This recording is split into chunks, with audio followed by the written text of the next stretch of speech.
Hey there. How's everyone doing? Oops. Okay.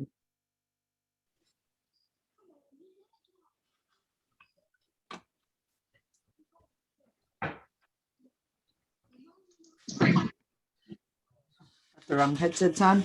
Good morning. Good morning. Uh,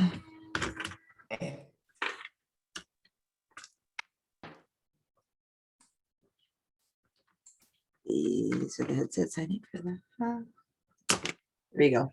How's it going? How's it going? Good morning. Good morning. Good morning. Get this headset connected though, because okay, let's see.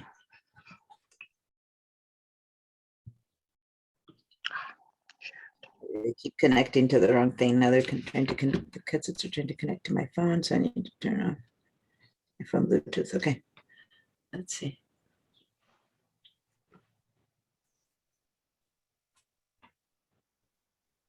No, it's not. Okay, this is kind of.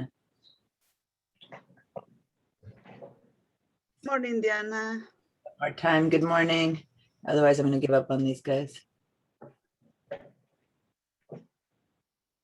I have a question about logging in with my second device when you're available. Okay, I think I can. Okay, speak again. I think I can hear you guys in the right. Can you say that again? Somebody speak. Can you hear me? Yes, I can now. Good. Headset connected. No, All right. Hi. I'm connecting over a second device, and when I click Uh-huh. call over internet, I get feedback from both devices. Which I Yeah. don't- So whenever you connect with your second device, you have to say do not join sound. You Well, have to disconnect from the sound on the second device. I haven't figured out how. The other option is dial in. What does that do? Okay, what is your other device? A small tablet. It's a tablet. So you basically, you still have to say connect over the internet, and then when it says connect with sound It is when doesn't you say that. no. It doesn't ask me that. Does And I anyone hit else? the Okay, does anyone else, wait, let me ask, does anyone else have an iPad to connect with? Because I don't know the iPad by hand. This Bonnie? isn't an iPad. Oh, you just told me? Oh, It's a Lenovo pad. okay, but it's probably the same similar app. So let me see. Bonnie has a pad or a tablet. I just logged in with my tablet. Uh-huh. And it'll ask you to join with video or not, and then it does that. And then the last thing that comes up usually is which audio do you want to join, and you say no audio or whatever is a no response. What about an Android? I don't think it matters. It's no audio. The other thing, yeah, that's I don't know. Yeah, the last option would be to say yes to that and then turn the audio off on your computer, because that I know. Wait, The audio off doesn't do it. It'll still sneak in and get some feedback. You have to have, oh, you could if you can find the no audio. I didn't say mute. I said audio off. Yes, Right. it does work. Yeah, that does. So say yes to whatever to your iPad, and then now I can tell you, go to your computer and I can tell you how to sign the sound out of that one. I'll play with the settings. Thank you. No, you don't need to play with setting. I can tell you now how on your computer to turn off your sound. As long as one has sound, you don't need both. So say okay to your tablet, let it be the sound, and then tell me when you're ready. And then I can now tell you on the computer, I can tell you how to turn off your sound on Zoom very easily. So are you ready to hear how to do it on your computer? I guess so. Okay, so now go to your Zoom screen on your computer, and then on the bottom left where you see the mute audio, don't press the mute. I don't need you to mute yourself, but there's a little tiny up arrow to the right of the mute button. Click on that little arrow, and then the second choice up is leave computer audio, and that turns off your computer audio. Thank you. All right, cool. And now you have one of the two with sound. Cool. Great. Thank you. No, thank you, Bonnie. I don't know the process with the pad or how it would have worked. So thanks for telling us how, or trying at least to tell us how that works. I'm sure there's some way, but I don't know. Maybe the Noble Pad audio doesn't display. I don't know, but at least I know how to tell you on the computer. All right. Hi, everyone. How's it going? Nice to see you. It was quite an eventful week. Both my kids are graduates. Graduates. I know it's crazy to have a lot of prep, and then not yesterday. Now it feels like yesterday. It was such a long day. It was 2 days ago on Wednesday, both morning and afternoon. Basically, it was a whole day of standing there. And I think I mentioned this yesterday. If anyone has ever gone to a graduation where they give, people going through the stage or diplomas, 600 people. It's a long ceremony. And we had 2 events that day. So yeah, interesting. That's and we're not the worst of the best of it, but since and here comes the slight boasting part, since my son had all these prizes and awards and stuff, and so he got to be one of the ones that was the at the front because they put the top people at the front. Then we still had to wait for 600 more people, because that's, if your kid's at the end, and then one of his best friends is a W, so the rest of them came in by alphabetical order. So then I'm waiting till the end, I'm taking pictures to make sure I get his friend, and then people in the middle. But by the time we got to his friend, this graduation, the last one had started so late that there was no light. So all the photos are blurred of his friend. Blurry. It's so embarrassing because there's no light. I was trying my best for telephoto Zoom because it's way out there. Anyway, all said and done, life is good. All right. Is everyone connected to Bridge and to VDI? First of all, VDI and Google Drive file stream. That's the most important thing, so that no one gets their photos to be corrupted. And then I'm going to, before I switch to sharing my screen, remind you guys to go to the chat and sign in the chat, and then remind you guys to if you have any questions about basically what we've been doing, or have you tried, because my goal is always after we do something. So last week we worked on the Gorilla, and we worked on adjustment levels and layers and stuff like that, and we began to do some masking with brushes. If there's something there that you tried, I say go do your own photos and do that. And I've been getting some stuff from the Illustrator people, but I haven't been getting stuff from you guys. And I just want to remind you that I need not only screenshots of what you're up to, but if you do something different as a test or an attempt that does or doesn't work, go ahead and send me some screenshots of that too, just so that I can see how you're practicing. That is not mandatory, of course, doing something else, but that's for your best learning potential. But if you can, but the screenshots though are kind of mandatory, as in if you're silent during class and you don't happen to have to share your screen because you don't have any issues or questions, then I don't know how you're doing.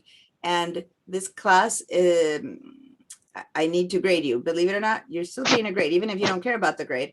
It's a pass, no pass kind of grade. And I can't give you a pass if you've just connected, in the sense that the grade is given based on me observing your work, and I can't observe your work on your computer if you never share your screen. So just send me a screenshot at the end of the class of whatever it is that you did in class, just so that I can see that you're moving forward and you're not just sitting there with your screen off, checking your phone or washing the dishes, which you can do, but at least you still need to be doing the work. You know what I mean?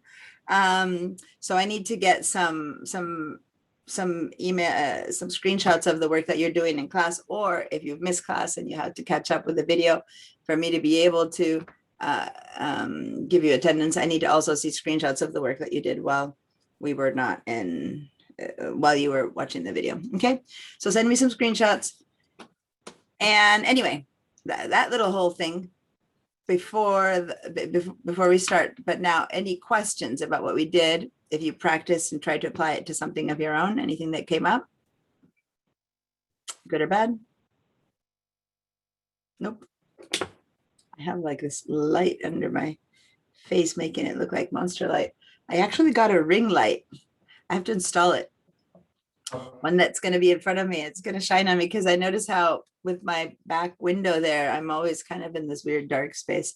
I was gonna say, yeah, sorry, I was just gonna say a little sort of like an editorial comment on Photoshop. I just briefly, this week really passed quickly, I have to say, but just yesterday I opened it up again, and I have to say that the whole, the layers and the layer masks, they just are confusing to me how they Mhm. work. I mean, I still have no clue. I understand, of course, a little bit, and I can, put them there, but just to note, like, that's something that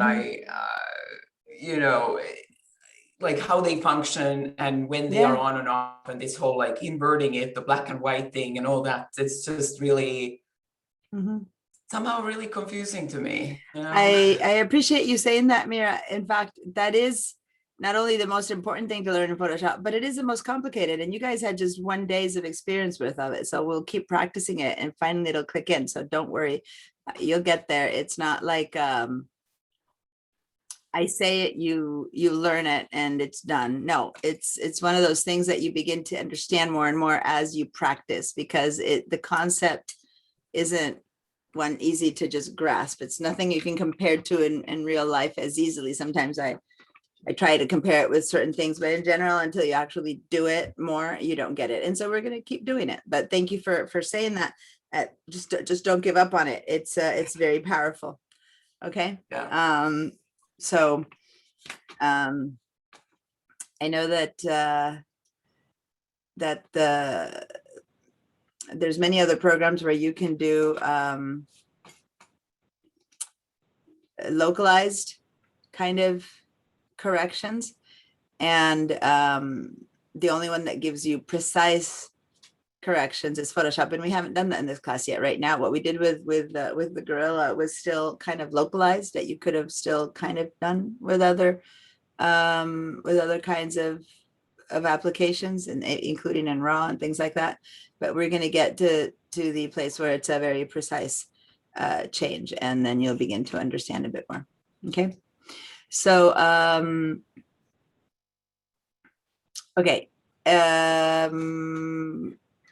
Any questions or comments? Anyone else who feels like her? Because just so she doesn't feel alone. I'm sure there's a lot of you others, maybe not if you've already been in my class a few times, because you begin already to have an idea. Okay, how about this? How about those of you guys who already are not comfortable, because some of you are still not comfortable, but you totally understand the process of math and you're still learning it, but you get how powerful they are, who've been in class before. Go ahead and raise your hands or wave or something. And it's hard, so many people don't have. See, there's like 5 or 6 people who and now, did you all struggle at first with math? Was it something that you had no idea what I was talking about? You're seeing us all nodding there. And yet all of you guys who are now nodding are the ones who wave back, and everyone here was like, what are you talking about at first? Your comment, everyone here totally goes, yeah, I was there at one point.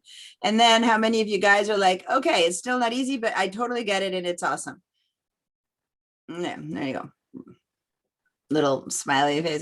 So yeah, it kind of, you'll work your way through that confusion. Then it's like, oh wow, I can do whatever I want with these photos. And that's the part that everyone's still learning, because everyone understands maybe, oh, I can change the size, I can change the color, but the fact that you can actually ended up doing whatever you want with Photoshop, with your photos, almost with this concept is something you grow, so yeah, cool. Thank you for that, the nodding and participating of everyone else. So let's continue with those examples. So today, right now, we're going to do a very precise color change. Let me share my screen.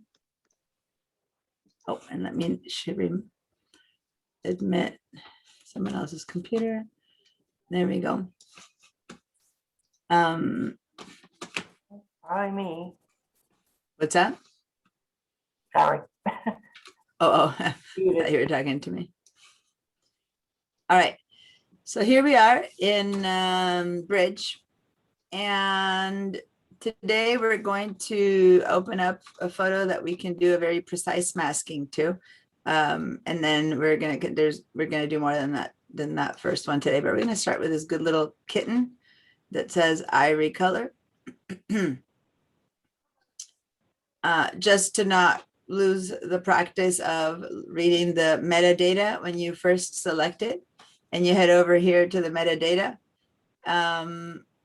Have you guys, by the way, been reading the handout, the new Pixels handout that I told you guys? And then I said, those of you who already read it, you had to go and read just the one for how to print and the other one for how to use photos for screens. Okay. So we're gonna increase our conversation about resolution, but don't forget that those handouts I had asked you to read for this week. So as we head over here to the metadata, what does this look like? Is this a high resolution photo, low resolution photo, and why?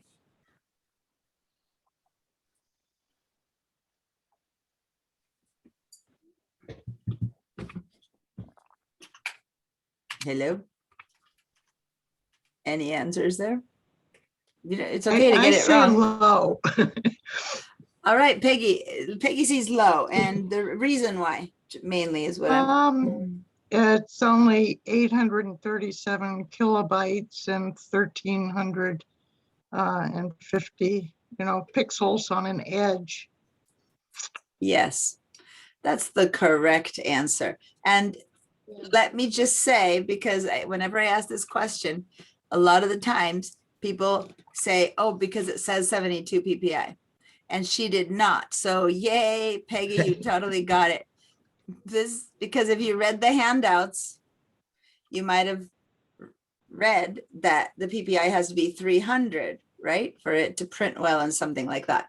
Well, just so you know, the fact that this says 72 PPI here matters not. There can be a very high resolution photo. For example, I'm going to click on this one right here. It's not very high, but it's high resolution photo. And it says 72 PPI, but because of the number that she cited, the pixels, as you can see, there's 4,000. Okay. Someone has their sound on and is talking to someone in the background. Since I don't know who it is, I'm going to mute everyone for a second because I hear stuff. So everyone, just so you know, I muted you all, not knowing who it is. I can't choose. So it's the amount of pixels at the top. The one thing that maybe wasn't necessarily a good reasoning was the size of the file, although 800 is pretty low, because you could have a very small amount of pixels all a file, but have many layers and it still is a big file. So that's kind of confusing.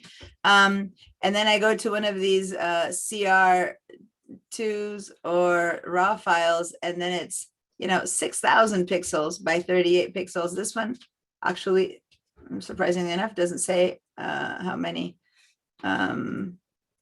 what the resolution is, but why wouldn't that CR2 have the resolution? That's interesting. Versus this one here does say 300 PPI.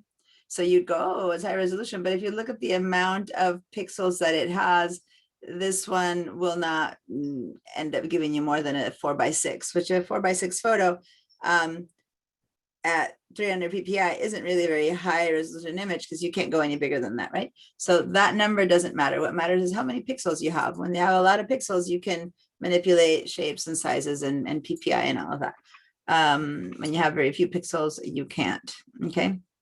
All right. So good point. All right. So let's go back to that kitty that I said we were going to open, and I haven't double clicked on it yet to open in Photoshop. So do that. It's a JPEG, so it'll open straight in Photoshop. It won't open in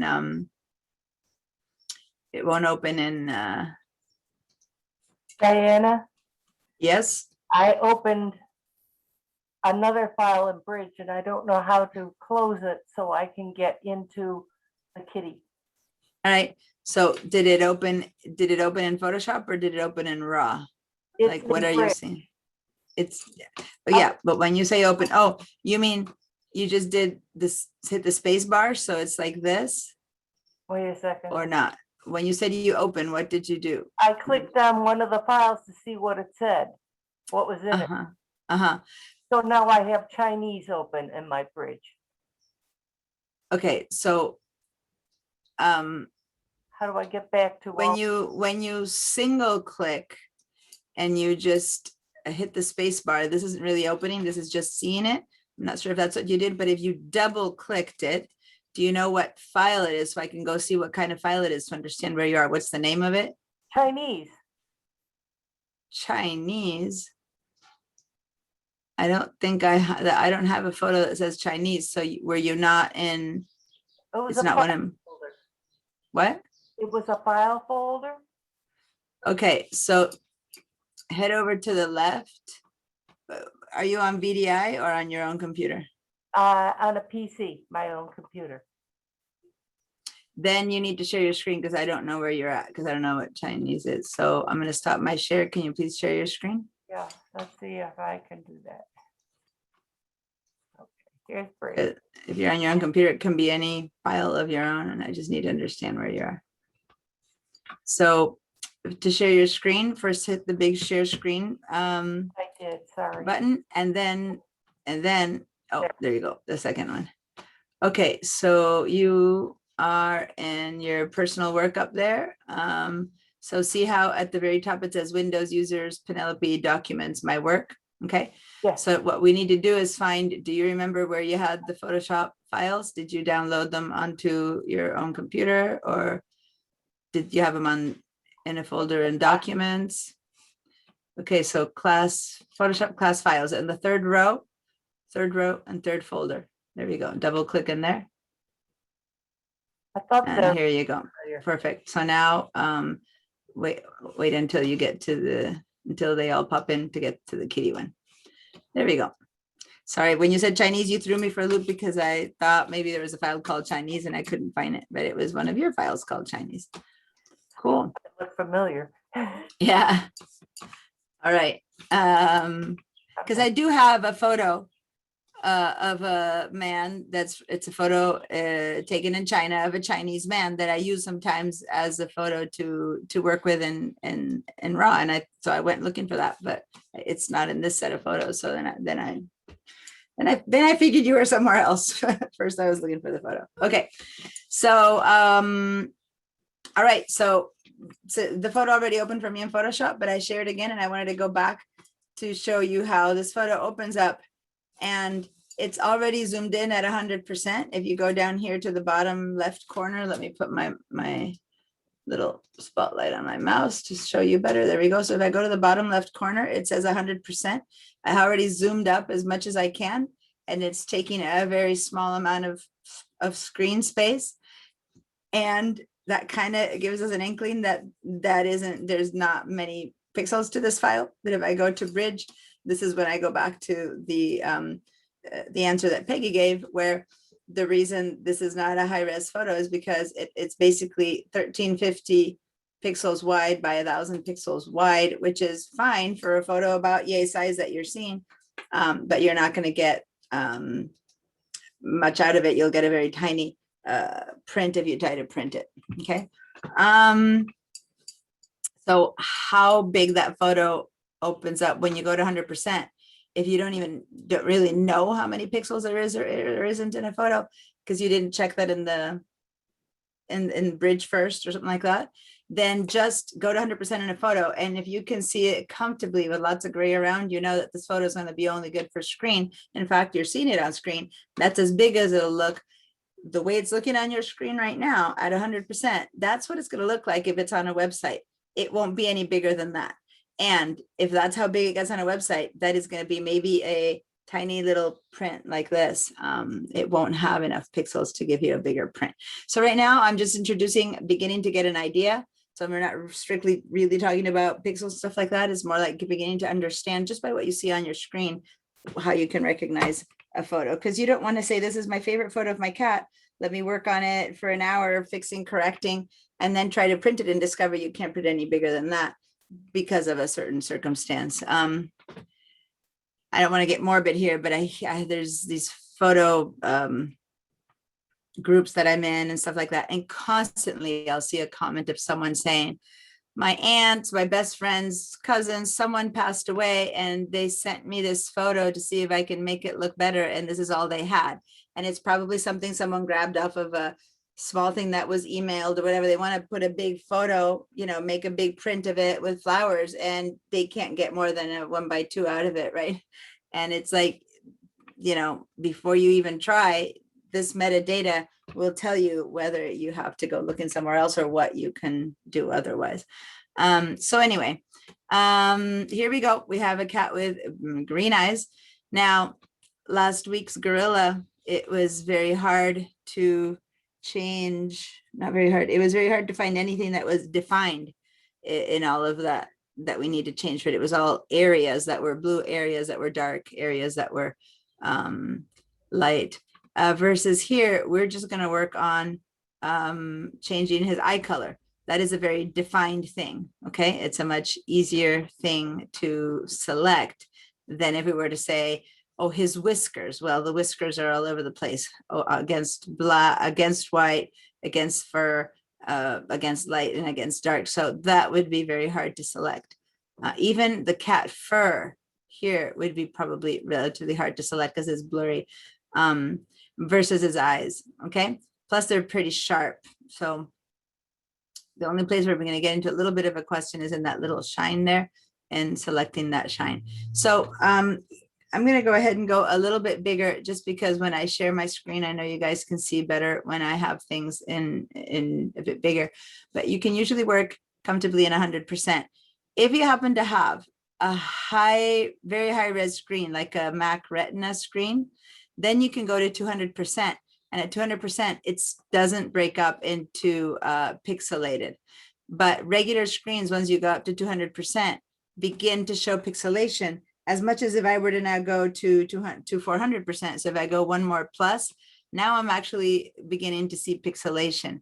But since I do have a Retina screen at 100%, that still doesn't look, that still looks fine on a Retina screen. So if you're beginning to see pixelation at 100%, notice that doesn't mean it's blurry or out of resolution. It's just that you've zoomed in too much.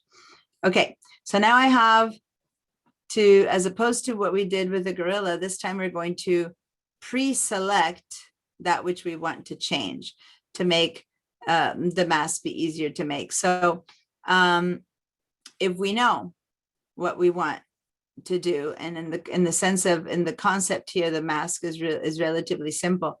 And that we're just going to make a change in the eyes. That means that the only thing that will be affected is these two little rims. So we need to make a mask, and the mask is going to have only two little openings through which to accept changes. And it's just going to be these two little circles, like little donut hole kind of things. So first, how do we make that mask? There's a ton of different choices for making masks, and you have to begin to know which one is better. There's the first four top three, like not the first move tool, but the next three tools that show up are all the ones for selecting. Okay, the marquee tool gives us very specific rectangles or circles, and we can't define, these aren't perfect circles, so we can't use that. The lasso lets us freehand choose a circle, and I don't know about you guys, but my mouse moving skills wouldn't be good enough to completely freehand select such a very precise choice. So the third one is where Photoshop assists us to do a selection, and there's three tools under this. So if I click and hold, there's the object selection, the quick selection tool, and the magic wand tool. If this were one object, I would give the object selection a try, like if I tried to select the cat, but we're just going for the eyes, and I want both eyes, so I'm not going to try object selection right now. I'm going to go with these two choices. One of them is going to help me choose things based on if they have a very well-defined edge where the end of the choice is very obvious. And I think this could work, because I think there's a very obvious end of the green into the pupil and a very obvious end of the green into this other dark area. So that could work. And the bottom one, the magic wand, it chooses based on color. And I think that might work too, except for if you really look at this green, there's kind of two tones of green here, that bit lighter and this a bit darker one. But in this eye, I'm seeing many, many tones of green. And although it's all green, there's so many tones of it that maybe I think it might be easier to choose. I think the edge is more easily defined than the color in this case, because even though it's green, there's so many tones of green that each one of those is going to look like a different color. So I'm going to start with quick selection as the reasoning for why I'm going with one or the other. So let's go to the quick selection tool, which again, if you click and hold, is that middle one. And there's not many ways. This tool doesn't have many ways to control it. So it works or it doesn't work. It doesn't have many choices up there. It's the quick selection tool. So when you head down, here's the fourth tool down, which you might see as this little square with lines around it. But when you click and hold down your mouse, 3 choices come up, and it's the middle one. Did you find that? No, Right? I Click have move tool, lasso, crop tool. Okay, so you're probably not in the same workspace that I'm in. So head all the way over to the right side over here, top right of your mouse, of your screen. See where my mouse is? Yes. And then your second icon in, click and hold and choose photography. What do you have selected right now? Do you have like essentials selected maybe? No, it's photography, but it was changed because I have 2 columns. Oh, okay. So then if you have 2 columns, it's 1, 2, 3, 4. It's this one down here. The second down on the right. So small, I can't see it. What does it look like? Okay, so Penelope, if it's too small, go up to where you see that it says you are seeing Diana Musacchio's screen. Do you know the Zoom toolbar that says you're viewing Diana Musacchio's screen? Go ahead and on the right of, do you see what I mean when I'm saying the green thing on top that says you're viewing Diana Musacchio's screen? Do you see that on your screen somewhere? No, at the Okay. top, yes. At the top, yeah. Right to the right of that, it says view options. This is for everyone who's seeing what I'm showing very small.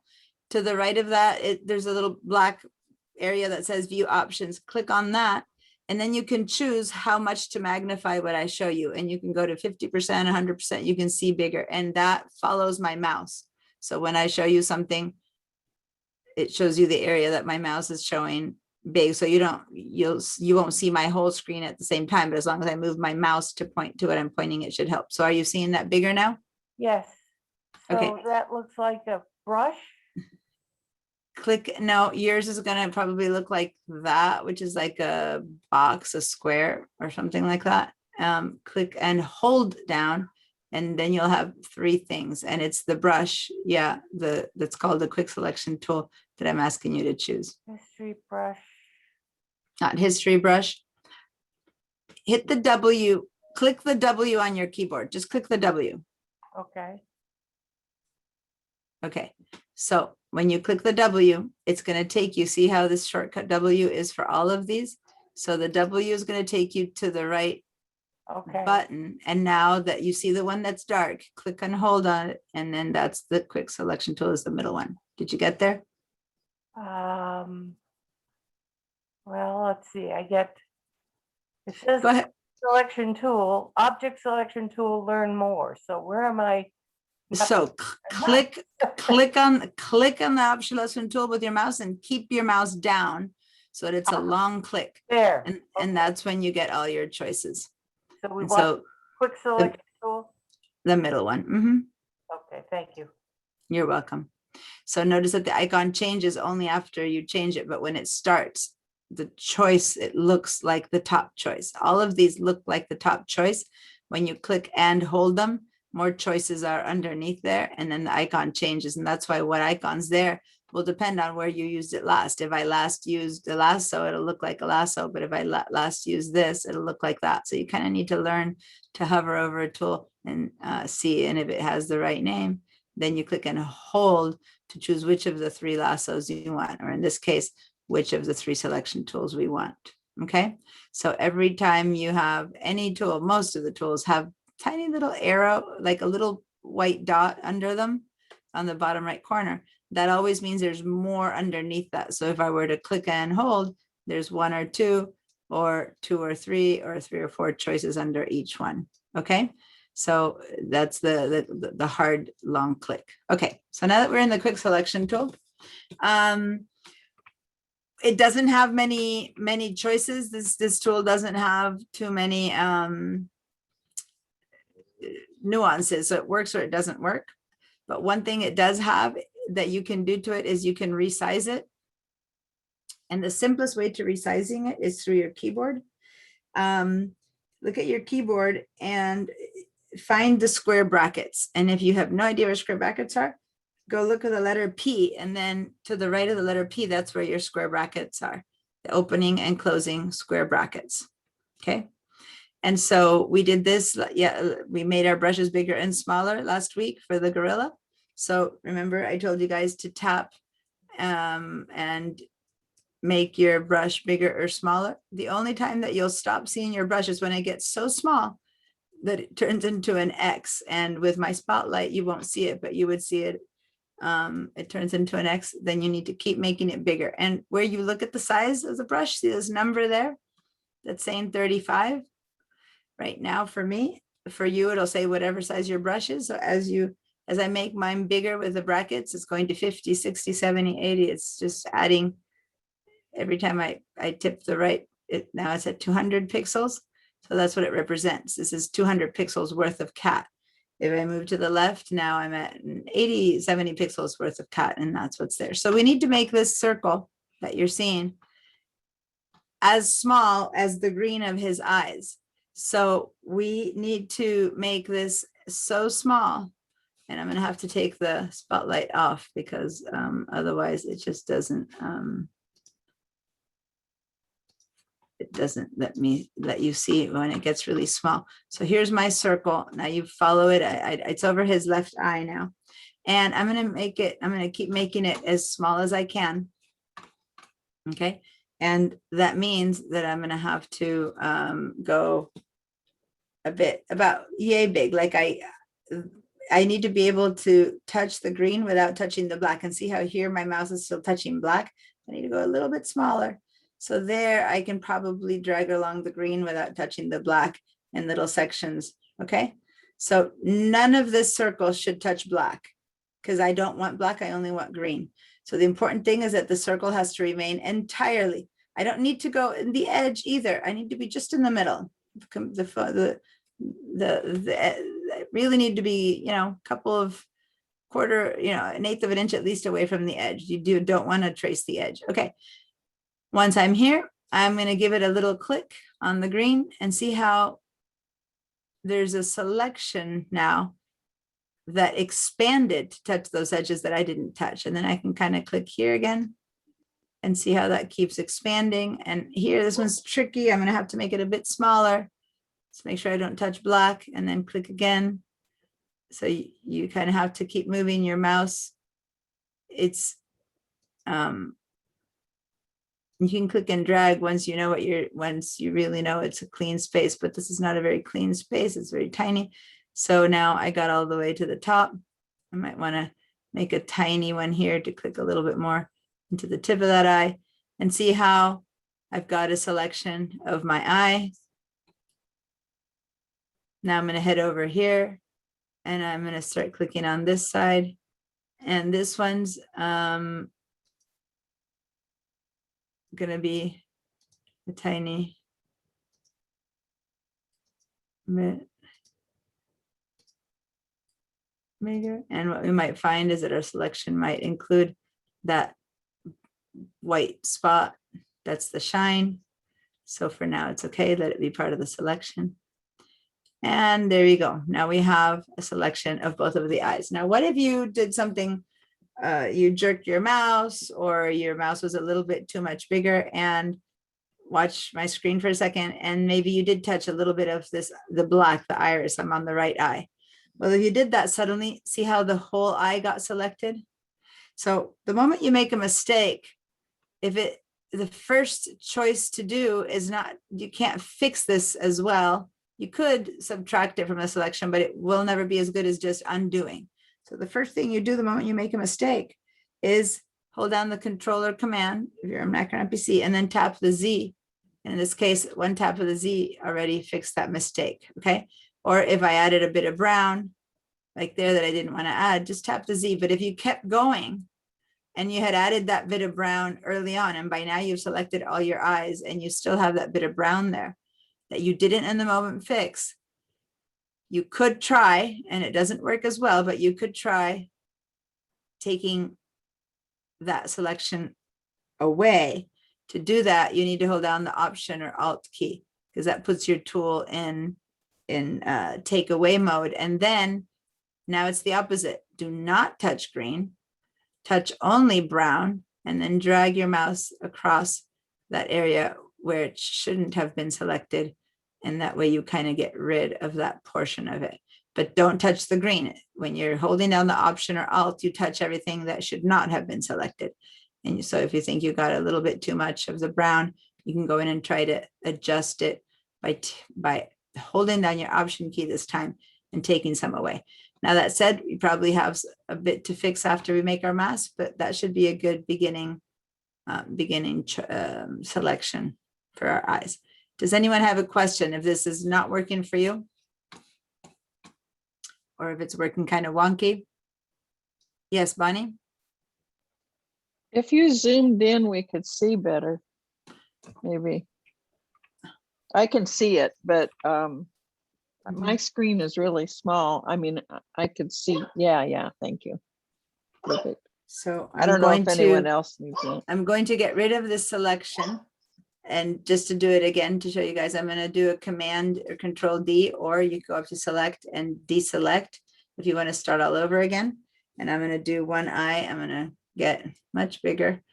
It's harder to see when it's pixelated, but it might be easier to make a good selection, because then you can really see. It's like right now, this would be a very bad size tool to use. See how it's kind of touching the edges? It looks like it's good, but it's too near to the edges. Here, I'm making it a bit bigger. So I'm going to reduce the size of this brush so that I have a clear, distinct space left between me or the other. And the best thing is to just kind of move it up or down. And so if I'm going to click right there, and then I'm going to move it over here and click again. And see, here it gets tight. So I'm going to have to make my brush a bit smaller here and do another click right there, another click right there. I'll click right there. If it's an easy, big old area, you can just drag your mouse around, but this can get kind of tricky. This isn't going to be as easy a selection as it seems, because see how the edge isn't like a line. It's like this soft area. So that's where we're going to be able to do a bit of hand work with the mouse. But if I suddenly go to a brush like that, then I'm totally ruining it, because see how there's like a little bit of brown on the bottom, right? So keep going. And if you forgot how to zoom in the way I did, it's Control or Command plus to zoom in up to this size. And then here we're going to have a little bit of a tip that we need to decide if we want to include or not. Give one more little click in here and another little click in here with a very tiny mouse. And then this is the kind of stuff that we can fix later by painting it, just like kind of we did with the gorilla, if we want it to go a little bit more or a little bit less. Okay. Now I wouldn't worry too much that if, as you see here, you're getting bits of brown and green, that's okay. We'll do our changes in color, and then we'll decide if we'd rather take that on or off. We'll see which one looks more natural. But for now, for a beginning mask, that's good enough. Okay. Then if you want to stay at this same level of zooming in, hold down your hand on your space bar and with your space bar held down, click and drag till you move over to the next eye. And over here is where I'm telling you how completely non-defined this shine is. That we're gonna have to try a few times, but the rest of it, I'm gonna make it, that's a little bit bigger, a little bit bigger here, and begin to click over here. Now I'm gonna make it a bit smaller to be able to click again. So the best thing you can do to learn is to not say, oh, I got it the first time, and then move on to, you know, look at your phone or send a text. The best thing you can do now is to erase it, deselect, and keep trying. So Control Command D. Now here I made a mistake. I touched something that immediately chose a bunch. So you need to keep an eye, and instead of clicking on instantly, I'll do Control or Command Z. Okay, so I'm gonna fix that now. And what happened is that I clicked over here, and that is not a defined edge anymore. It's kind of slowly, gently sloping into that brown. So if I do that, it gets all the brown, okay? So Control or Command Z to undo that, and then I stay away from that, and that one still gives me that. So I try again, Control or Command Z. Now I'm gonna go straight to just the green areas, and then that is gonna be, as I'm gonna go until I can't anymore, until the next time I touch green, it gives me brown, that I'm gonna stop there. Okay, so I'm just inching my way, giving that little tiny extra, there you go. Now Control or Command Z. Looks like I've reached the limit of what it recognizes as a different tone. Here's a little bit more. Again, it went over Control or Command Z. So you kind of have to be close enough to be able to know when to pull back. Okay, there you go. I clicked one too many and it got the whole eye. Control or Command Z. All right, and then here, I'm going to try to get this tip. I'm going to make my mouse really tiny and click a few more times to get this little tip that I didn't get before. All right. So now I've got about as good as a selection I'm going to get for the first time in of this eye. And get a little bit more over here. And we'll have to see whether this is better to add or not, but we can brush that in later. If I select a bit more of this, might work, but I don't know. This might, I can give it a try and get a bit of this shine. I just don't think, I'm not sure if this shine should change color too much. So we'll see later if we want to add or not this shine to the whole change. All right, any questions about what I just did, about how it's working for you or isn't working for you? Right now, if I zoom out a little bit, I should have the same thing I had at the beginning, only this time I did it up closer and with more care. So it's just basically two little kind of letter U's selected around the eyeballs. How's it going? Did something not work? All right. So now let's zoom out a little bit more. Maybe not that much more, but there you go. So you keep seeing the eyes really well. Okay, so as opposed to with a gorilla, this time we have a defined area that we're going to mask. And how did we define it? By making a selection. Okay, so when that selection is already done, then I go and create my mask. So last time we created our mask first, and then we made a selection. Now we have a selection made. Now we go to the same icon we went last week. And now I am going to put my little spotlight on. Here we go, which is down here. There's a couple different choices for mask making. This one on the left, which is like a rectangle with a circle inside of it, is if I want to cut something out. So am I trying to get rid of these eyes? Am I going to leave this kitten with no eyes? No, we just want to change the color. So instead of adding a mask, because we're adding a mask, but not that one, we're going to add a mask this way, which is adding an adjustment layer, which is a different type of mask. It's one that will allow us to adjust something without cutting it away. So we click on this little icon, which is the circle that the top is black and the bottom is white. And in this one, we're just going to go to hue saturation, which is a change of color. Click on hue saturation. Some of you get this popping out in the middle of, some of you get it popping in that same panel. So as long as you see these little sliders, it's fine, wherever it is that it popped up for you. And see, one thing that happened that's very important before we move any sliders, see how the selection is gone? All that hard work in our selection disappeared. But where did it go to? There's my mask. It's got two, it's been made for me. There's black background. It won't be affected. And the little two white spots in there, that's what will be affected by any sliders that I move. Just the things that are white.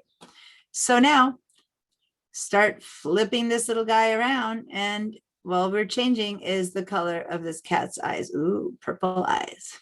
Which cat? Or blue eyes or yellow eyes.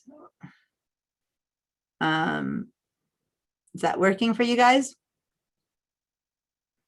Okay, so now this here is a very simple slider. Things just change willy-nilly.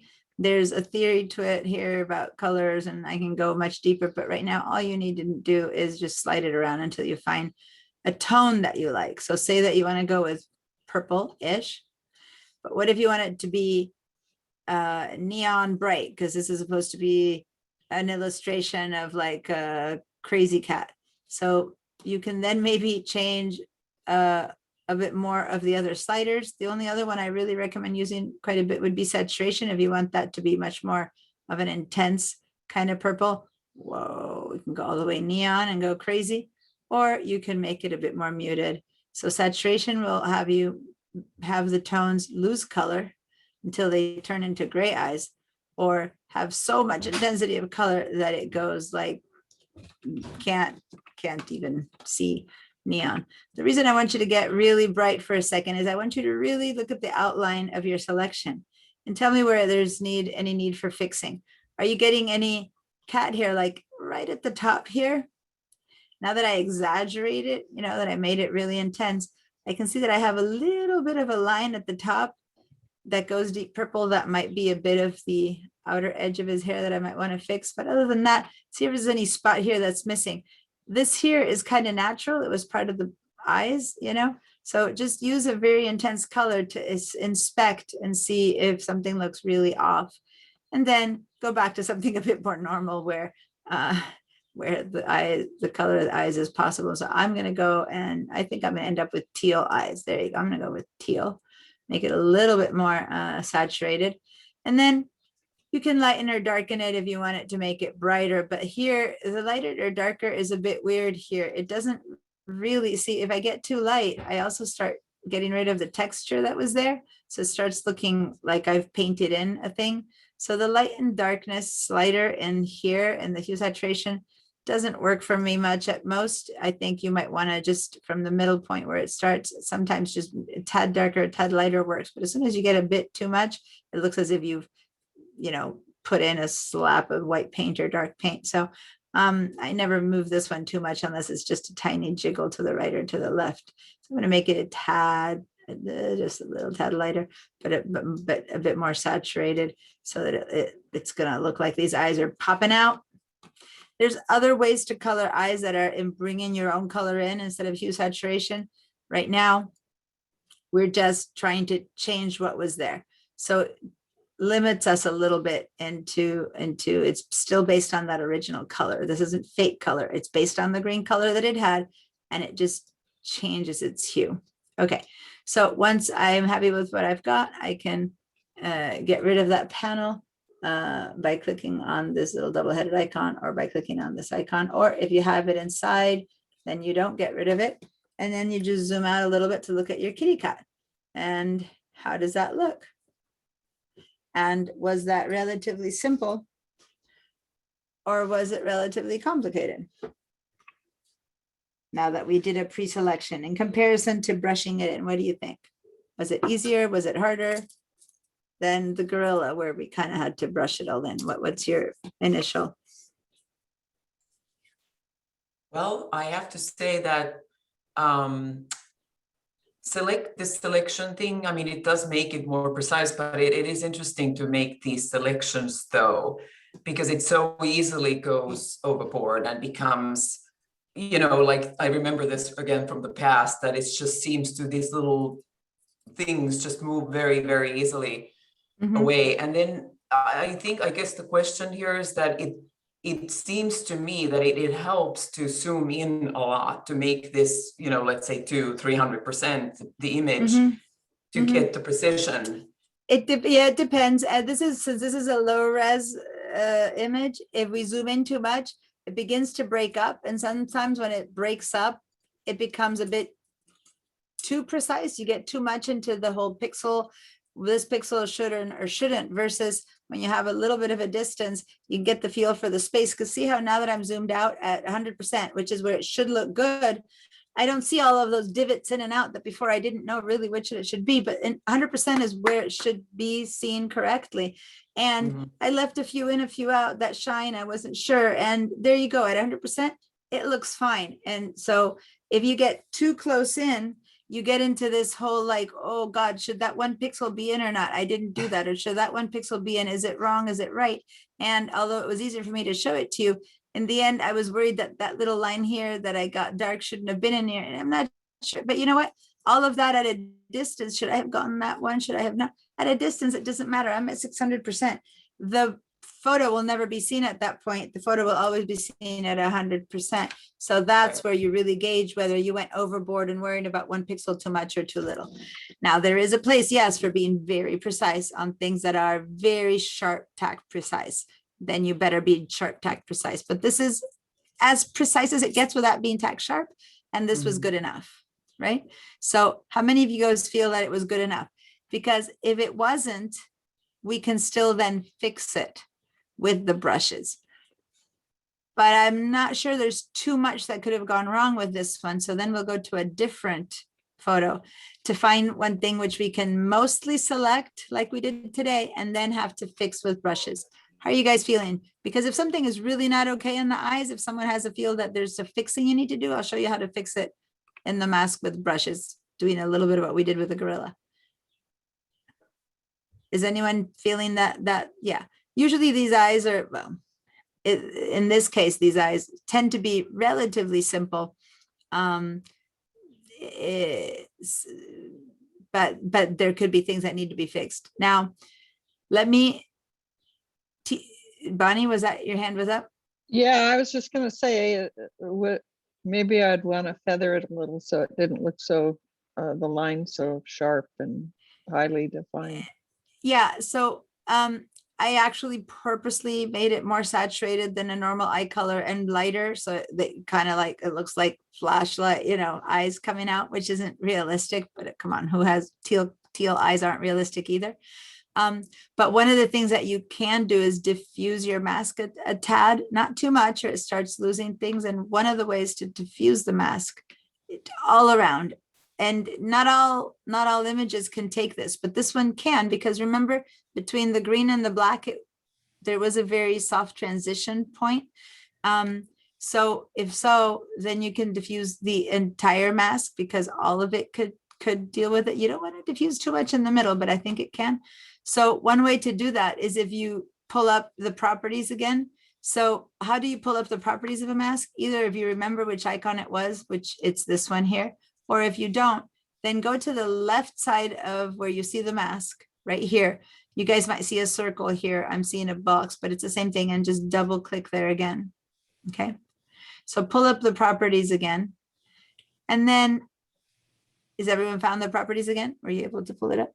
Then notice that we were in a tab called properties, but there's another little thing right here called info, which is part of the mask too. Oh, no, it's not.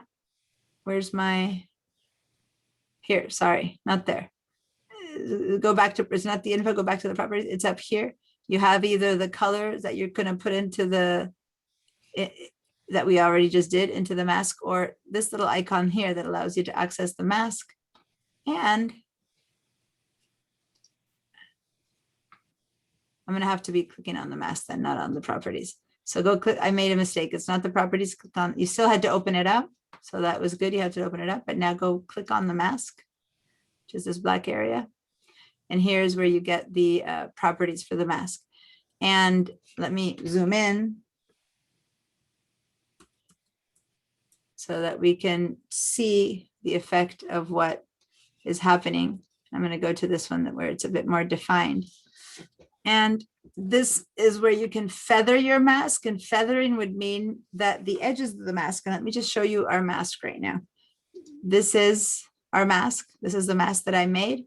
And do you guys remember how to see this? Hold on the Option or Alt, and then, well, it's held down, click on the mask.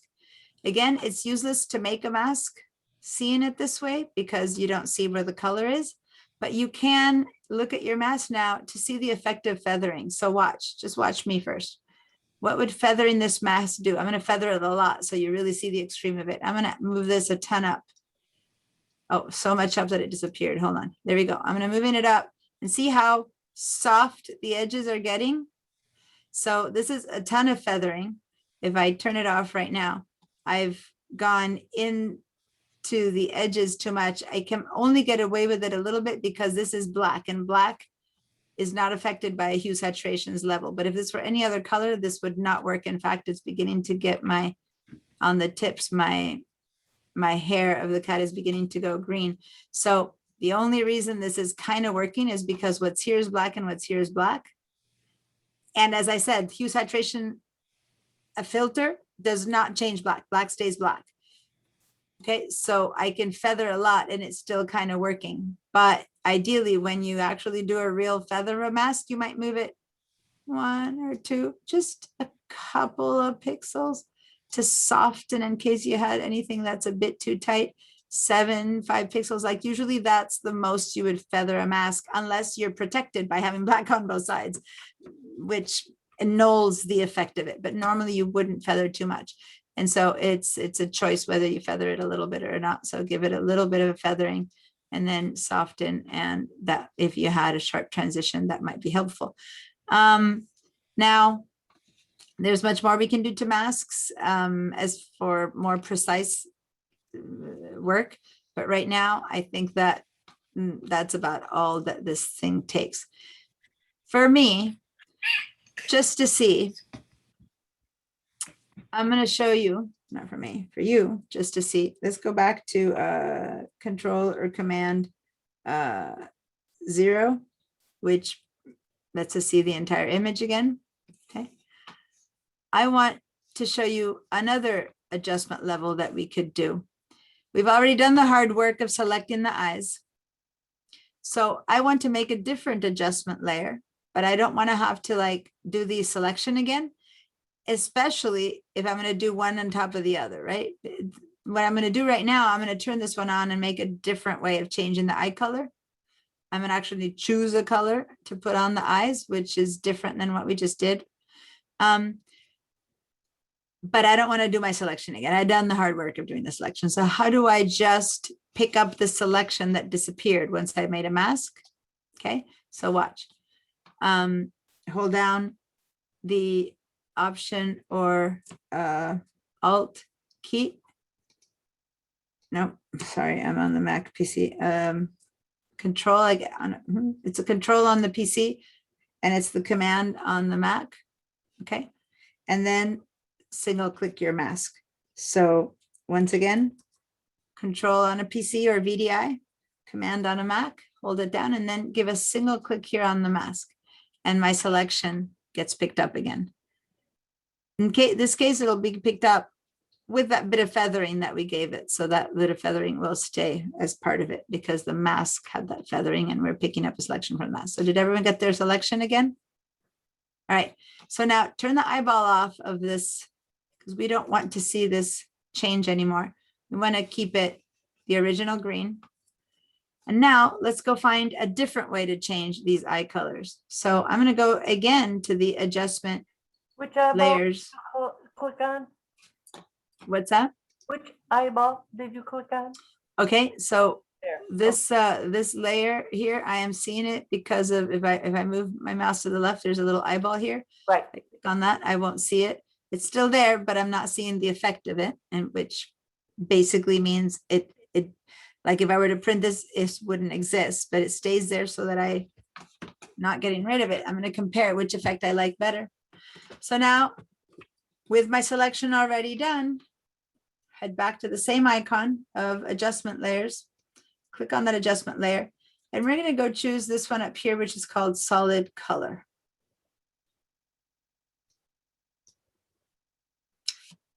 I haven't shown I usually show the hue saturation, but I haven't shown the solid color too much. I'm going to move What- this. Adjustment layer.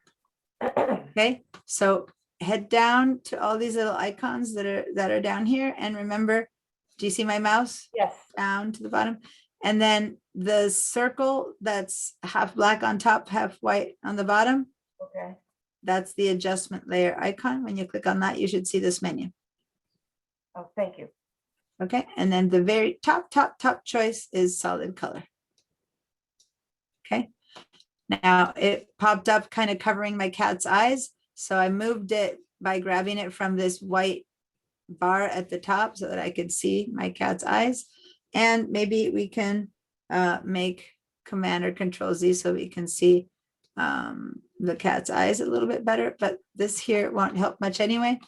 Because now that you have this color picker here, let me tell you how to choose color. First of all, if you have a color already, maybe it's already going wild because you have like a red or something like that. But if not, how do you do is on this tall bar right here, you choose the color you're going for. So say you're going for a blue, you click in the middle of blue. You're going for bright pink, you're going for a green. You kind of choose the color over here. But then how that color is as far as how saturated or how light or how dark, you can choose over here. So say that I want to give it bright pink fuchsia eyes or something like that. I'll try to find the color-ish that I want over here.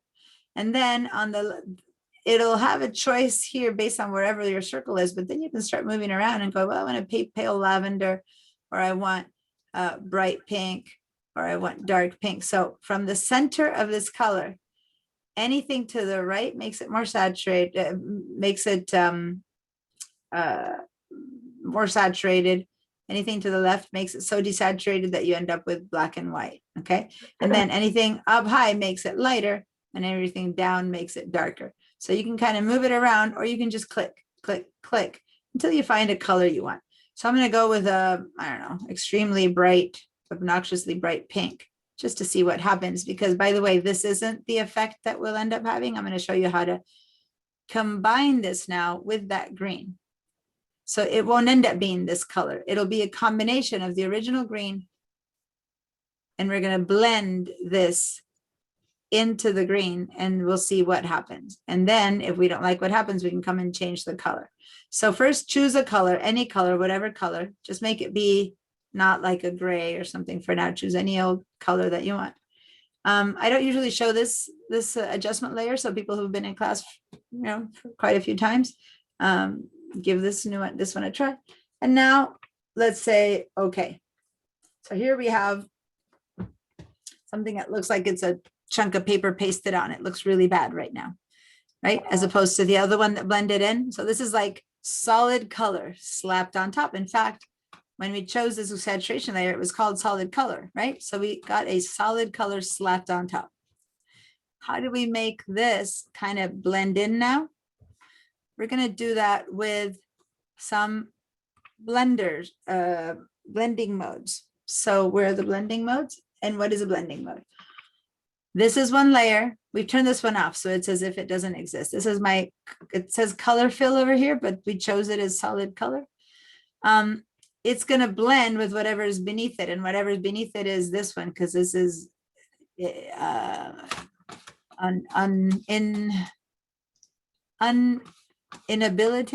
disabilitated.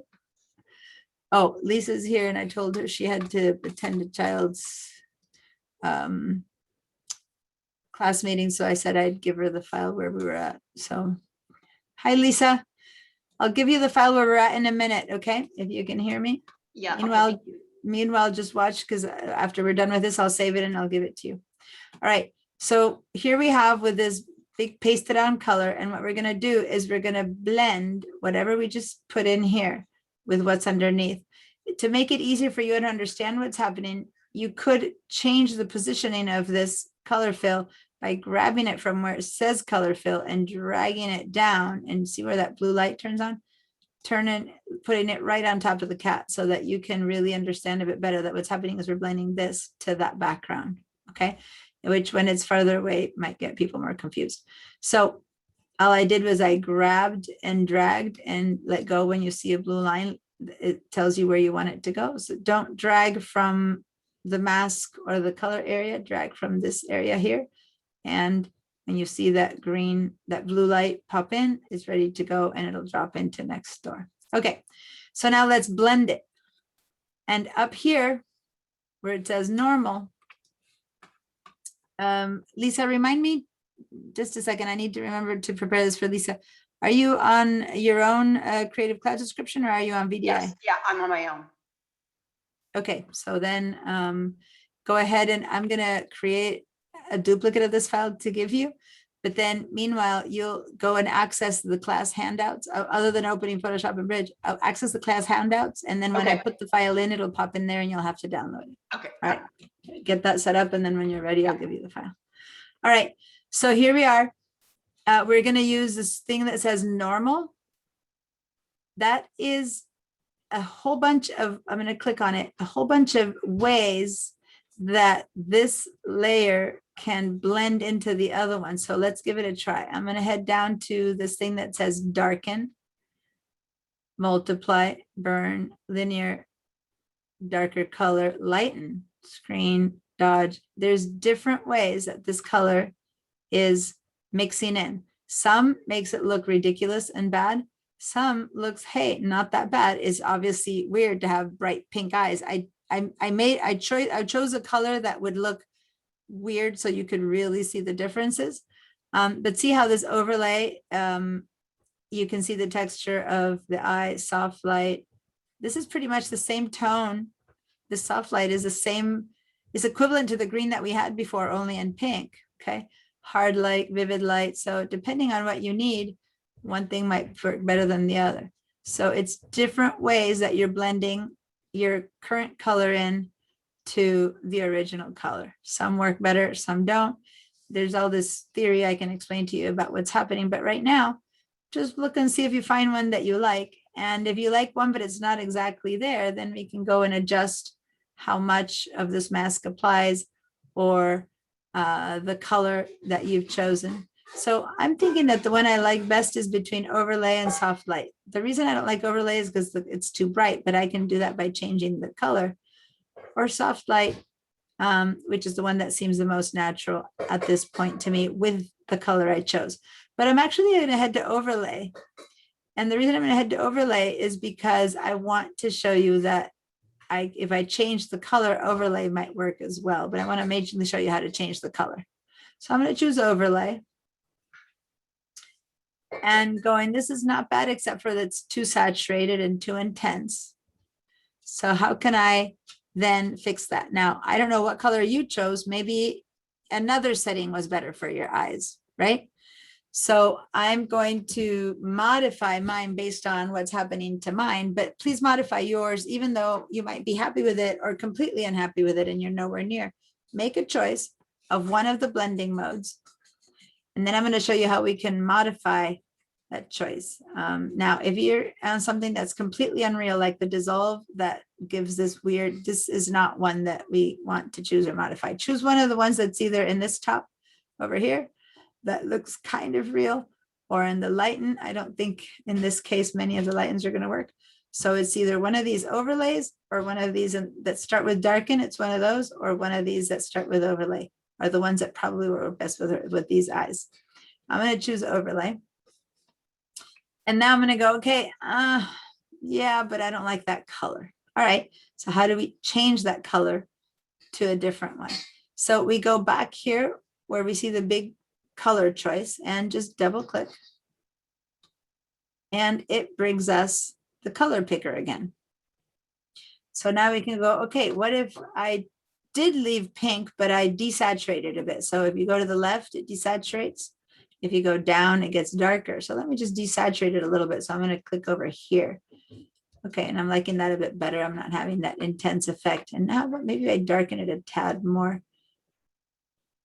You can just drag it around and look all over the place, right? But then you can fall on a place where you think it kind of works. And then you go, maybe neither one nor the other. What if I don't go with pink? What if I now go with blue? So then you jump over to the blue and you notice that maybe with blue, this wasn't the best blend mode, or maybe it was, or you need to go deeper.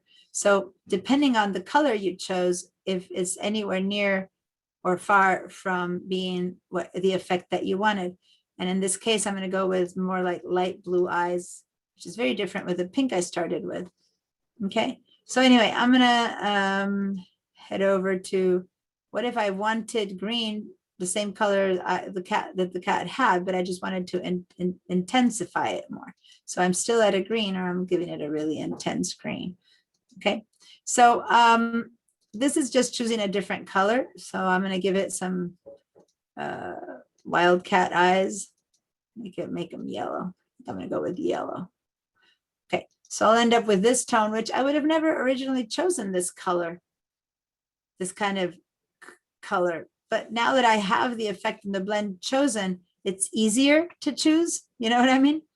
Like at first I was choosing blindly, but now that I see the effect because I've applied the blend mode, now I'm actually liking that tone. So I'm going to say okay to that. Now, if you think it's still too intense, we can still back off. Let me have you guys play with that a little bit while I make a save of this file and give it to both Lisa and Bruce so they can kind of have a version of this. Actually, it's not a bad idea for everyone to save. So let's all just go to File, and I'm going to do a Save As. And those of you who are on your computer, save it wherever you want. But those of us who are on VDI, we're going to have to move to Google Drive, My Drive, and then to wherever you have your Photoshop work. And I'm going to call this one, can I recolor Catch Up, because I'm going to give this to Bruce and to Lisa, who just showed up, so that they can open it so that they can catch up with us. Okay. The rest of you, you can change the name or not, as long as you save it somewhere else.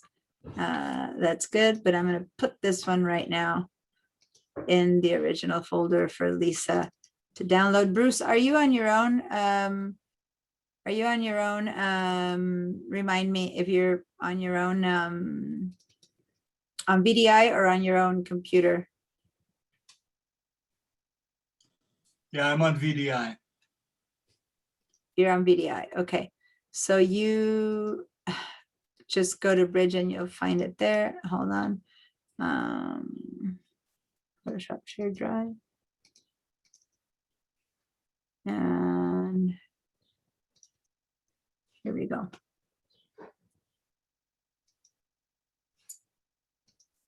So just so you know, right now, if you go to Bridge, Bruce, if you had already opened Bridge, refresh it. If you had already opened Bridge, refresh it, and then you'll see two kitty cats. And one is the ivory color, and the other one is the ivory color catch up. So Bruce just opened that one. And Lisa, now you go to the class files in Google and download this one, which again just popped up, and then open it from there. Okay. Do you know how to do that, both of you guys? Yes, I do, Diane. Okay, and Bruce, it should be there. I'm looking to find how to refresh in Firefox. I almost never use it. And there's Oh, kind of okay. a- So up here at the top, it's a Bridge thing. You don't need to refresh Firefox. You need to refresh Bridge. Okay. Okay, So you can, here's what you Gotcha, do. gotcha. I see it now. No, actually, this is to rotate stuff. So Oh. it's not that. I just was showing over here. I was noticing that when I said here, that turned on, but you're in the shared drive class files, go back up one to the shared drive, and then double click again on class files, and then that'll refresh that folder, and now you should see the All kitty right. cat. All right, so now for the rest of us, how's it going with your colors? And if you don't like that, you can still change blend mode if you change color, or maybe you like the effect, but you would like it to be a bit toned down. And then you can give it a bit less opacity. I'm going to go back to an intense color so I can show you what I mean. So I've got a very intense version of that yellow right now. It's too much, but let's say that's the color I have. I just want to back off this color. I like the effect, I like the color, but I want to back it off. So if instead of changing color, another way to back this off is to give this a bit less of an opacity level. So over here where I chose overlay, maybe you chose a different one. Right next to it, it says opacity. And right now this effect is being applied at 100%. What if I apply it at less than 100% and let some of the original green flow through? So I can go over here to this opacity level and maybe, and I'm gonna say much less, say 50%. So now it's kind of letting half of the original color through and it's toned it down. Or I can even bring it only 50% in. So 0%, that's the original cat color. 0% of my effect, that's the cat color that the eyes of the cat came with. Moving it up, I can intensify and add as much of this color that I wanted just to make it be the same color, but just more intense. Only 20% of what I just applied, or 80% if I wanted to be there, or 100% with this obnoxious green that goes really bad. So there's different ways to manipulate, handle how this color affects what's down there. Okay, so now I ended up with a color that if I go before, on or off, basically this is kind of the same. The cat had green eyes already, and I'm just making them more intense. And I assure you, by the way, all those photographs you see of models that look so lovely and have these great color eyes, every single one of them has had something like this done to their eyes. That's not how eyes come, guys. That's not normal. These are the effects applied to eyes to make everyone have these bright, sparkling, beautifully colorful, shiny eyes. Anyway, so now we found two different ways in which we gave color to this eyes. This one, I'll turn this eyeball off, or this one, where we had gone, I had gone for a freaky teal color. Now, you can't turn both on.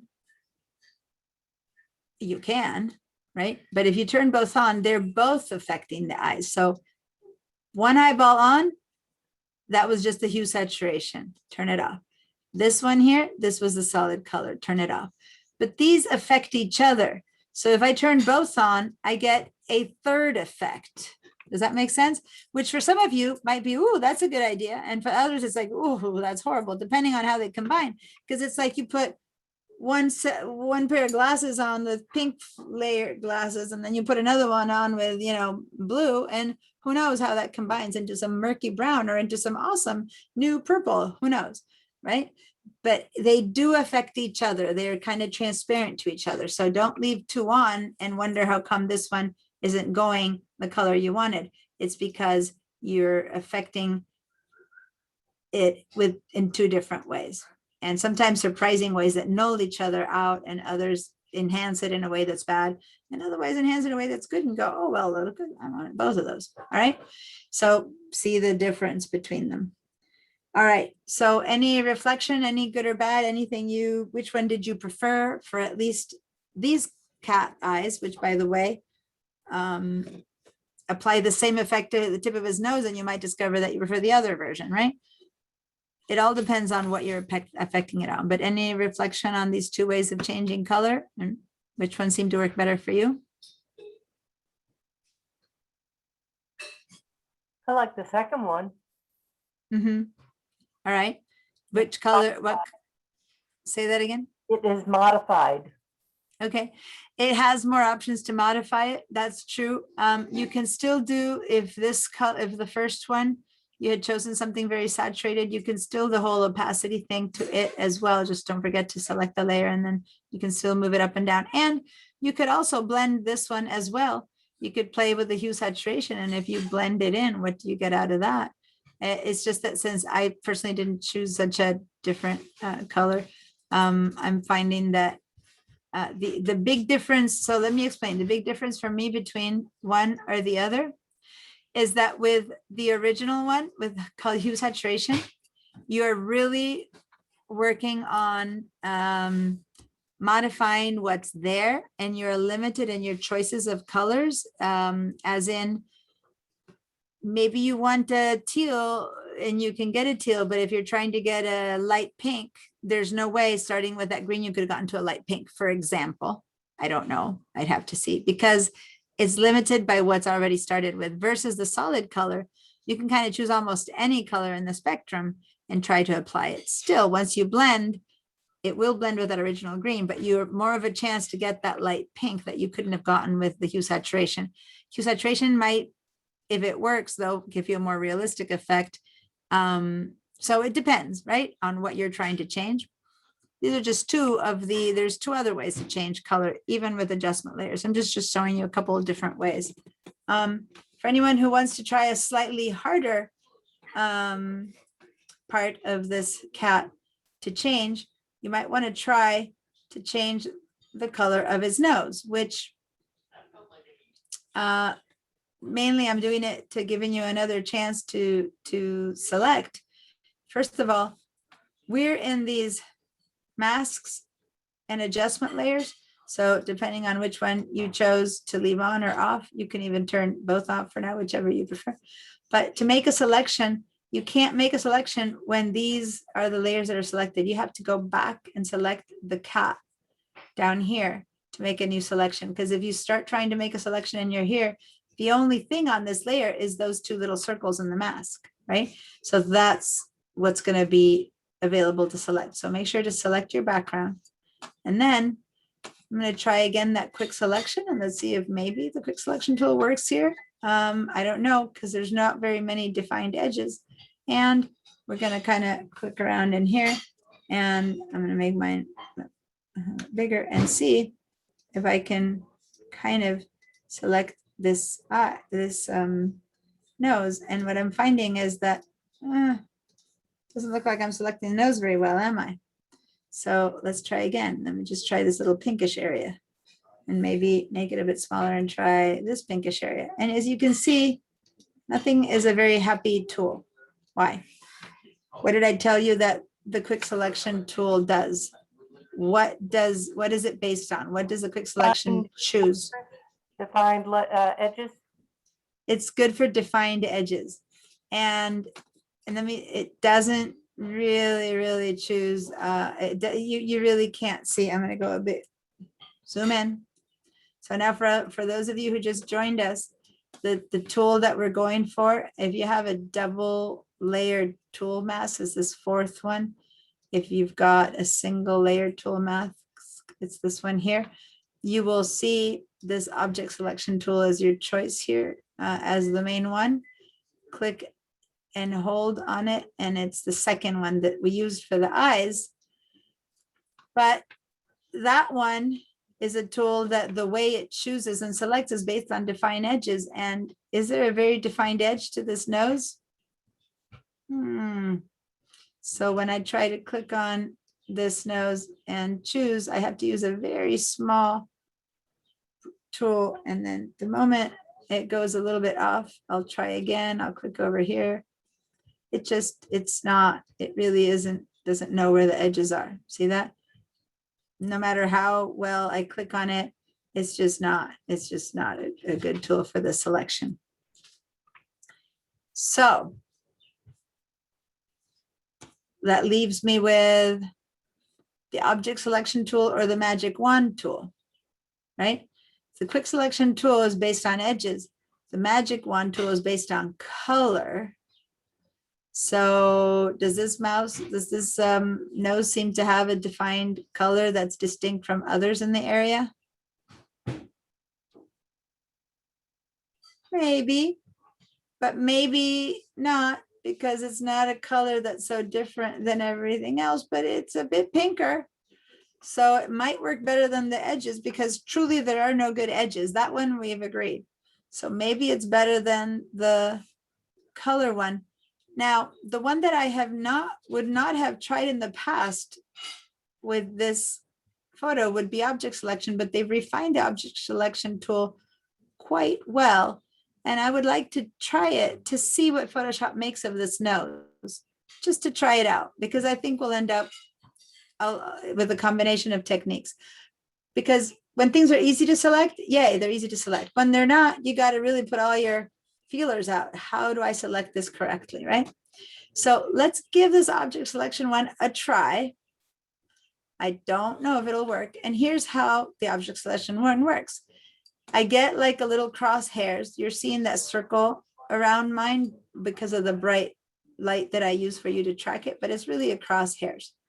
And what you do is you click and drag and create a box around what you think is your object. So I'm going to put my mouse at the top left of this thing, and I'm going to drag down, and I've kind of encased this nose, and let's see what Photoshop does. And then I let go.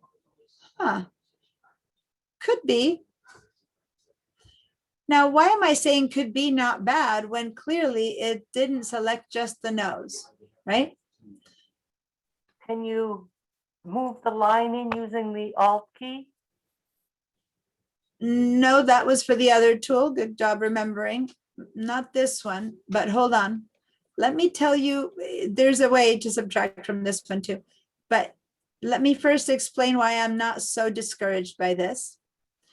Remember, I told you that the hue saturation, what did I tell you about black? Adjustment layers, the color Doesn't, adjustment. doesn't change if it's black. Yeah, it doesn't change black. And notice that the extra stuff that it selected is kind of black, right? So this is brownish. But remember, I told you that there's this place where you do as best mask as you can, and then you fix it by brushing it on or off. So in the end, maybe this might work because it has selected all of the areas that have some pinkish underneath from end to end.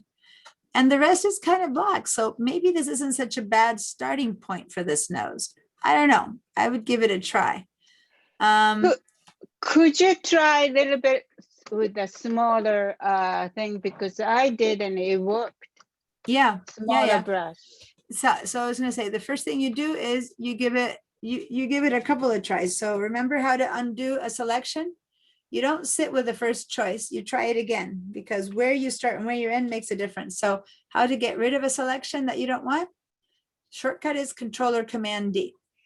If you don't want shortcuts, then you go up here to the word select and choose deselect. And there's the shortcut, Control D. Okay. So now you try again. Maybe you get closer to the shape and you do like that. Oh, not bad. Control or Command D. Maybe not so close and not so far. And try it in the other direction. Just try a few different ways with this object selection, and let's see where it ends. Ah, that's my happiest choice. I kind of like that. I think that I've finally hit upon something that works. But see, you try again, because where you start and when you end gives Photoshop a different message as to where to try, right? Until you land with whatever makes you the happiest. I think this is probably as good as we're going to get it. And then if it doesn't really work, we modify. But I think that kind of is a good selection to start with. All right. So that said, how many colors do you modify a nose to and have it look realistic, right? Clearly, maybe darker and brown and black. But who said the cat's nose has to be realistic? Let's give it a try. I'm gonna click and hold on 1 second. I'm gonna click and hold my mouse down to drag it down so that I can also see the eyes, which were already not very realistic, or even let me put the teal eyes, which were very much not realistic. And let's see what kind of thing I can do with his nose that matches this teal to kind of have fun with it. All right. So who was trying to ask something? Penny. Penny, yeah. Yeah. Yeah. I'm getting the whole face. I don't know. I think Okay. my tool is not small enough. That's because, no, it's just that you've selected, you still have one of the masks selected, which is why you're getting everything, because it can find only black. So make sure to go over here in the layers and click on your background, your cat first. Then you will get only the nose. If you were still up here and you try to do an object selection, it's looking at something that's all black, and that's what it's choosing. So it's choosing the entire surface. Okay. So click down here. No, I had checked down there. All right, so then now share your screen, because that's the only thing I can think of to start with. So I'm going to start my share your screen. Usually I throw out the first possible choice. If that's not it, then I need to see what's happening. Okay, So oh, because you don't have the tool I have. You have the magic wand. So the magic Oh. wand is based on color. So it's selecting a lot of dark brown, see? So yeah, objects, no, first get rid of the selection. So go to deselect, controller command D. You have to get rid of what's there first. Controller command D. Okay, and now go and drag your mouse. Yeah, perfect. Okay. And now go and drag your mouse somewhere around don't get too close to the pink. Remember, give it some wide. Yeah, that works for that little spot, but now try bigger. You have to encapsulate. You can't go bit by bit. Okay. You can't go little bit by bit. You need to encase the whole object. This isn't like the other tool that lets you get little bit by bit. So I'm glad I'm seeing you do this, because that's the first tool did let you do that, which kind of made sense. I said, click here, click here, click here. With this one, you need to get the whole mouse. It selects your entire object, the whole nose. So you need to start at the very far end of the nose and end at the very far right of the nose, the whole thing, because that's the way this tool works. Yeah. And then let go and let's see what it did. Not bad. You need to start a little bit further to the left to get the first part of the nose. Yeah, that sounds like a bit more like it. And then down to not get anything that's too, don't go too far as much. Yeah, there you go. And let's give that one a try. And let go. Aha, not bad. I like that. Okay, All thank right. So you guys, one thing you never do is sit with the first selection. You just try and try again until you get what you want. And if you really don't get it, then you move on to another tool, selection tool, and keep trying. So Bruce and Lisa, did you guys open the files that I gave you so you can be doing this? All right, cool. Let me Yes. just say that the best way to learn is to keep trying different tools, and you guys didn't get the chance, try the first tool. So later you can try that. But all right, cool. So now let's do, which one should we do? Let me see if there's a different. Let's just use one of the same. You're not sharing your screen. Oh. Thank you for reminding me. And here I go. All right. So here we have the good old no selection. What adjustment layer should I choose? Right. So let me see. The solid color one allows me to apply things that don't exist, right? So this little set here with this line, so that was a color that didn't exist. We already did that one. A gradient that doesn't exist, like if you want to put a nice background gradient or make the nose go from blue to green or something like that. I don't think we'd like a gradient for the nose, so I'm going to avoid that. But again, these are things that don't exist. Or a pattern that don't exist. Maybe want to put polka dots on the nose. So this is stuff that I want to apply and blend in that don't exist in the photo. No, I don't think I want one of those. How about these? These, in this second set, these work with the amount of light the image has, with the exposure. So if I want to make something change tonality, darker or lighter, more intensity, less intensity of what's already there. Including color, but the same color, it won't change the color. So that's what this little set is. This set here changes color. All of these are to change color based on the color that's already there in one way or another. I can make it everything from black and white to change the color balance if it's skewed, to magenta to green, or as we saw here, change the color completely, or just intensify, saturate the color. Channel Mixer is more complicated to use, but it really does a good job of very accurately changing colors. Not going to teach you that one right now. And then color lookup is one that's used all the time by cinematography, where you see, if you guys actually, my son's a filmmaker, so I know that have you ever seen raw footage of something and it looks horrible? And then you see the real film and it looks awesome. I don't know if you've ever had the chance to see a before and after of footage. Anyway, so you take a picture, you film something in bright daylight, and then when you actually see the film, it looks like it's under the moonlight. It's all of these effects. It's anyway, color lookup allows you to change the entire color rendering, so to say, of an image. And so that would be what you'd use for that, which I wouldn't do for the nose. And then everything that's down here is giving you actually a complete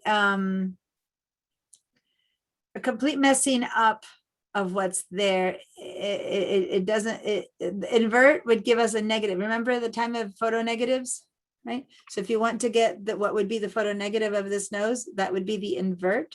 It would, if this whole photo was applied to color, you would, it's so, but and you remember how hard it was. Color negatives doesn't mean the opposite or anything. It's just as completely thing.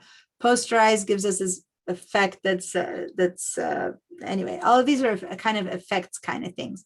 So I don't want to play around with this nose with these, but I'm just kind of giving you an idea of, clearly we're talking about, if we're going to change the color of this nose, we would probably be talking about these over here.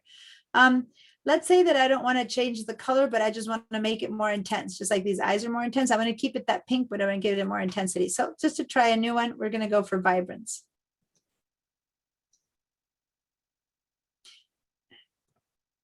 Remember, the selection disappears the moment you choose an adjustment layer that you're going to go with. And then here we have either saturation or vibrance.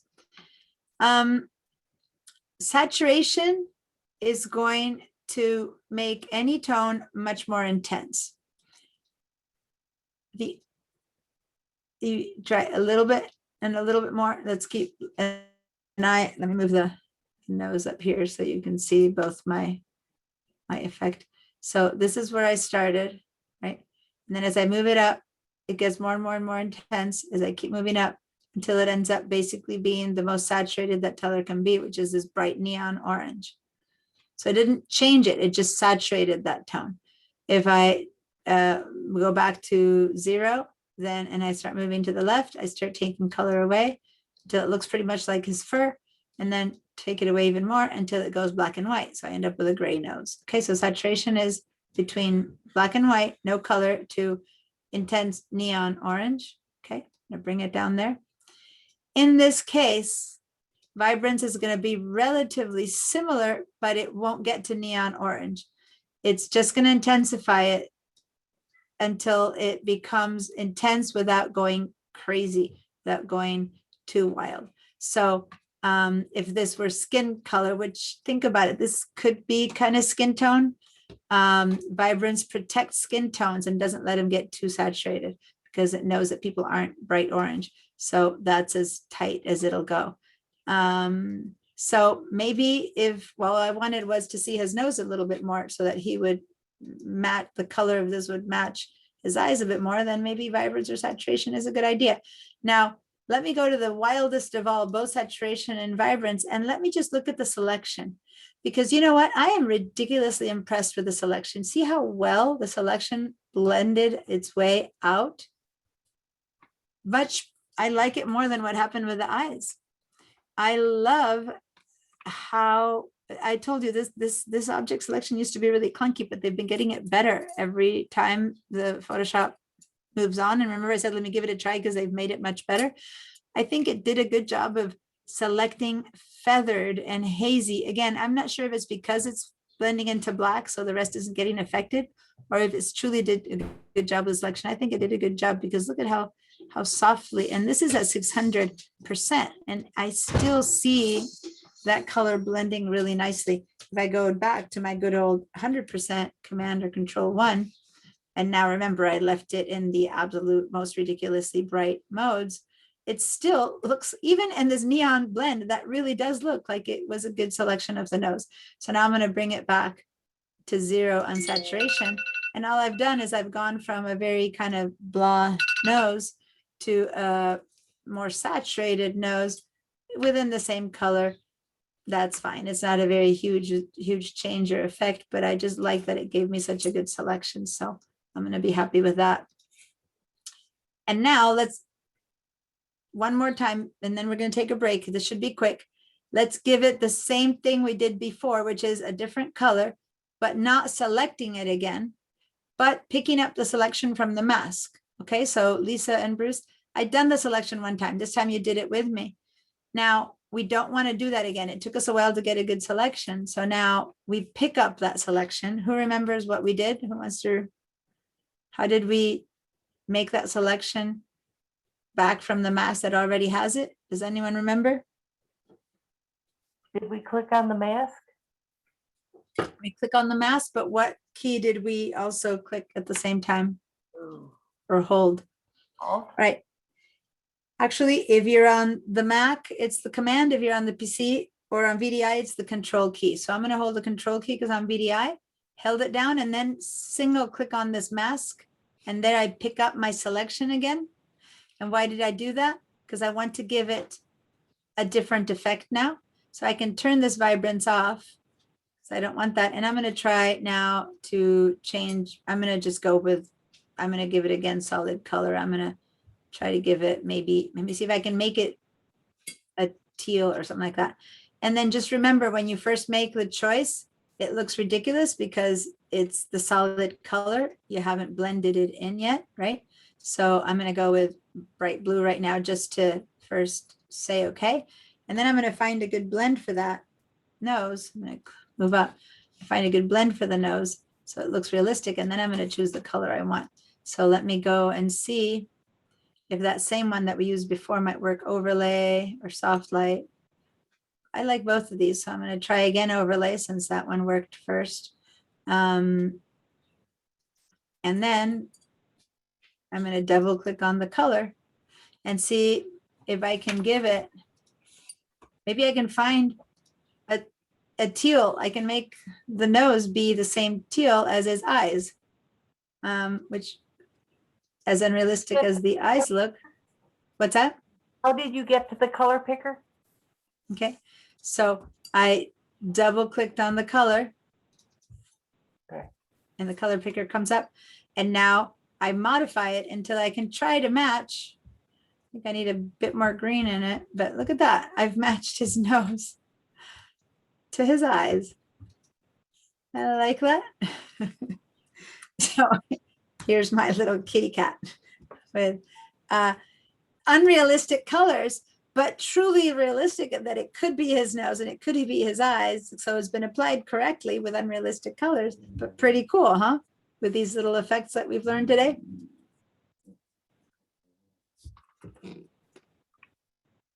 What do you guys think? Did you get another layer? What? Up Yeah, on, I have, now it's a color fill. okay.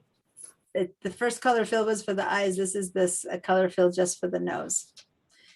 Hey, And Deanna, yes, I'm trying to find where you get the color fill option. I found Mhm.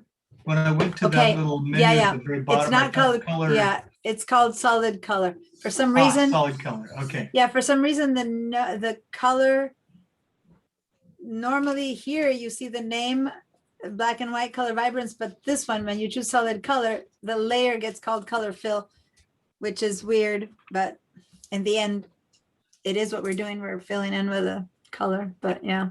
Gotcha.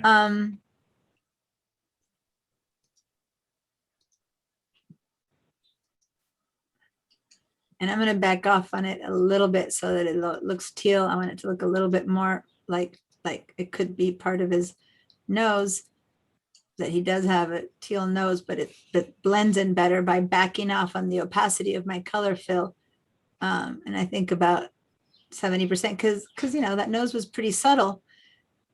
And now I'm getting to back off on it to give it a little subtler, but the same tone of teal nose. Yes? This is Jacob. I'm having problems. I brought the selection back on the nose, but I'm having problems applying the color picker to the nose. I don't know why. Okay. Can you, since I'm kind of not doing anything else with mine right now, why don't I stop and you share yours and I'll give that a look and see what's happening.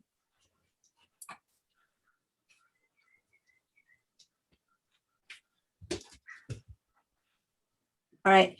So right now your eyeballs are off. Oh, but those are, okay, so the only nose selection that we have is the one called Vibrance on the right, so bottom right. So on your layer, I'm sorry. So go to your vibrance and pick up the selection first. Not fully seeing. Oh, I see what you mean. Go ahead and cancel for a second so that I can see what's happening to your mask. Say cancel to that window, to the color picker window. Go ahead and cancel that one out on the right under the word okay. Oh, you might have it, you might have the photo, the zoom. Yeah, and that's why you don't see it. Yeah, so say cancel to that. Okay, and let Cancel me this look one and. as well, please. So, oh, because you're not, because there's no I have an eyeball eye. on. Yeah, there's no eyeball on. Nope. Eye. Oh, you know what? Hold on. He Go needs back and, another no, one. no, no, no, but those are the, those are his eyes. He should turn those on. Those are for the color of his eyes. Go down and get another mask and let's see what it does. Go pick up Yeah. another solid color. Go to the bottom again. The And gallery view is blocking out. in the gallery view, go choose the little line that collapses it all. So you see only a tiny gallery view of Zoom.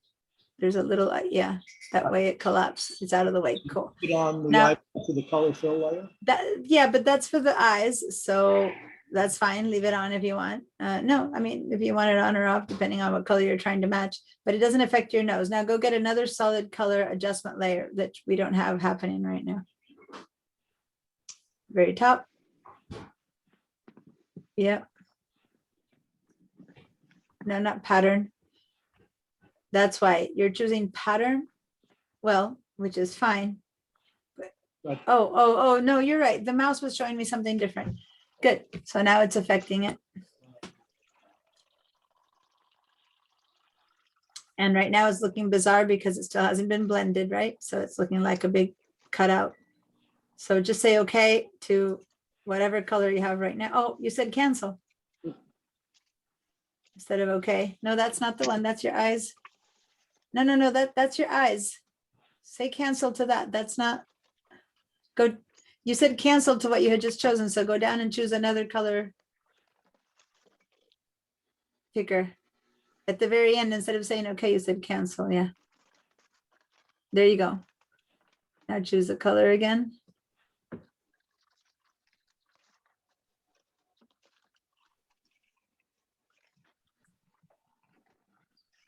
Good.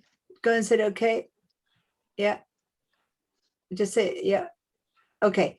Now blend it and then decide what color you truly wanted. There you go. If you're trying to match those eyes, you're not too far. So if you want now, cool. Now, let's say that you want to modify the color. Double click on that bright green. Yeah, and now you can modify the color with the blend applied to it. So it's an easier way to modify the color where you can really see what's happening to your, to that little nose. Thank you. You're welcome. Cool. Look at that. Little green nose. All right, so I want us to have any other final questions before, and if not, we'll go on break. So here I forgot that I had both of my, remember I had both my eyeballs on, so I had the really intense one on. So now that it's looking less intense now, that's matching a little bit better. Sharing. Any questions? Not sharing. Anyone? Share your screen. Oh, yeah, I'm not making any changes. It's my same old screen. Just going to ask if anyone needs help with either of these two. Yeah, Basically, we practiced. Yep, Bruce. yeah. I just need to refresher to remember how to select that nose again after you've already changed the color and you're coming back to change it again. So to make a new color fill or to make Yeah, to make a new like a new selection color, or a like new a solid color. fill or something. Okay, so basically, if you don't want, you know, like I'm gonna turn this off so that this one disappears and it's like it's my new nose again, but I just want to use the same selection. Is that what you mean? Yeah, I'm gonna so make like a I've new- got that vibrance level happening and I want to Okay. change the Make a color. new one. Okay, so hold down your command or control. You're on a VDI, so it'd be the control key. Okay, And then click one time on the mask of the vibrance, which had the nose. And then that picks up the nose again. got it. Okay, And now you go and you make a new option, right? okay. So, Got yeah, go with channel mixer. And in channel mixer, you get to play with colors, but you have to know much more about color theory to completely create your own color. But anyway, so it's also about color. So that's I'm going to get rid of that one. But all of these, play around with some if you don't like to take such a long break.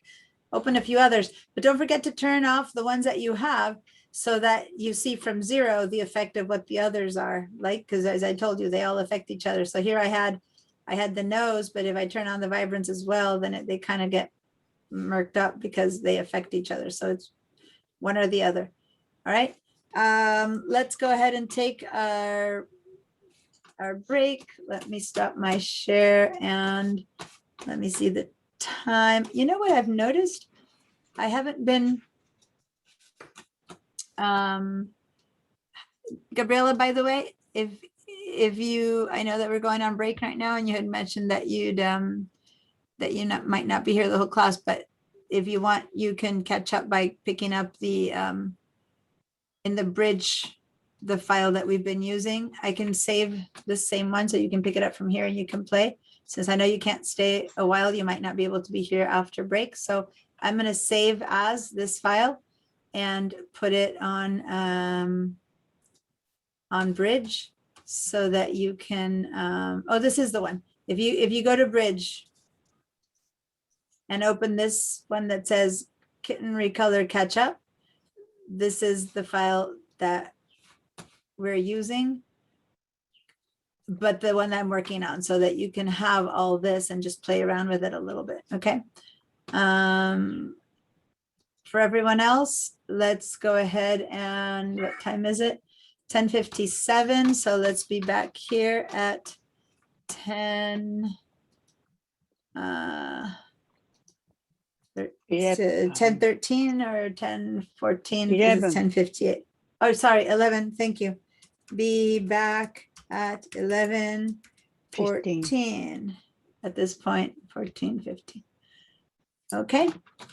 I'm going to make sure that y'all have this original image to catch up with. Deanna, this is Vera. I'm Yes. sorry, but I don't see it in Bridge and I don't see it in the Pipeline Google Drive. All I What don't see in you Google see? Drive is a list of class recordings that how to resize images. Okay. or, Stop. uh, Stop. Are you using, I need to ask you a question before I can let you go on for a lot longer. Are you using VDI Photoshop or your own class home Photoshop?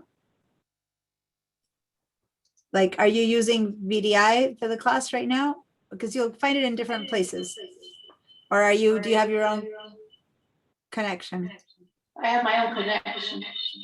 Okay, so then what you need to do is you need to go to Pipeline, okay? And let me share my screen. I'm sorry. Next time, ask me before break. I've been losing my breaks lately, and I'm filing that I need my breaks. But here we go. Go open a browser. Go to Pipeline, and then in Pipeline you can catch up. Let me log in. Go to Student Non-Credit, Google Drive, Shared Drives, and then go to Photoshop, Shared Drive. And then actually you'll see it up there because I just changed it from there. Otherwise you just go into Photoshop class files, but since it's already there because I just edited it, you can just right click from there and download from there and then open it in Photoshop. And this is the file that I just finished. See how he already has teal eyes? It's the Kitten Eye Color Catch Up for those of you who need to open the one that's already started. Did you follow there with me? Did you get that or not? Vera, I can't hear you. I did. Do you want to see my screen? I can show you. I'm frustrated. All right, show me your screen.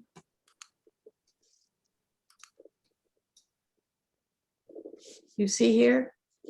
Because you're in my drive, not in shared drive. So go to shared drives. Yeah. Click on shared drives. There That's you all go. I get. No, they'll double click Photoshop shared drive.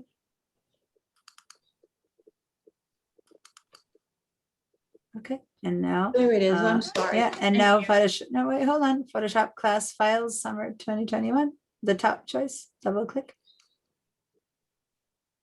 Double click. And then go down to Kitten Ivory Color, and you'll see that there's one that's Kitten Ivory Color and one is Kitten Ivory Color Catch Up, the one right above. And then right click. No, it doesn't make no sense to open it here, or you can just right click and download it. And Okay. then go open it when from there in which. Cool. All right. Thank you so much. You're welcome. All right, see you guys in about 10 minutes. I'm gonna stop the sound so everyone can make noise back there.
All right, come on back.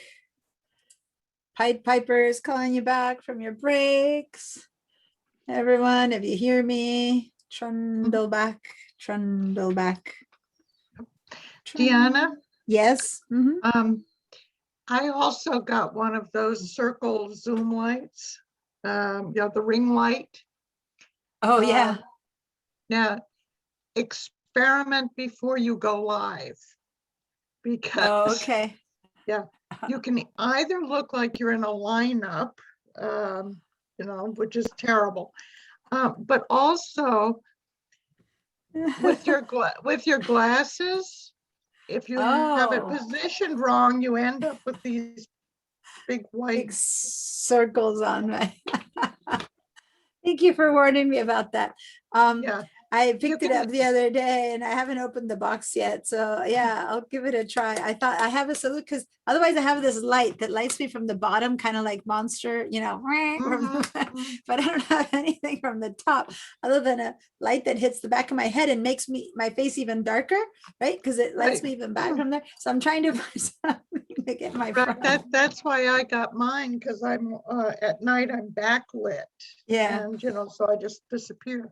Yeah. But they have lots of different settings, but experiment. Yeah. Or you can All right. have your Liana, I professional have a director question. do it.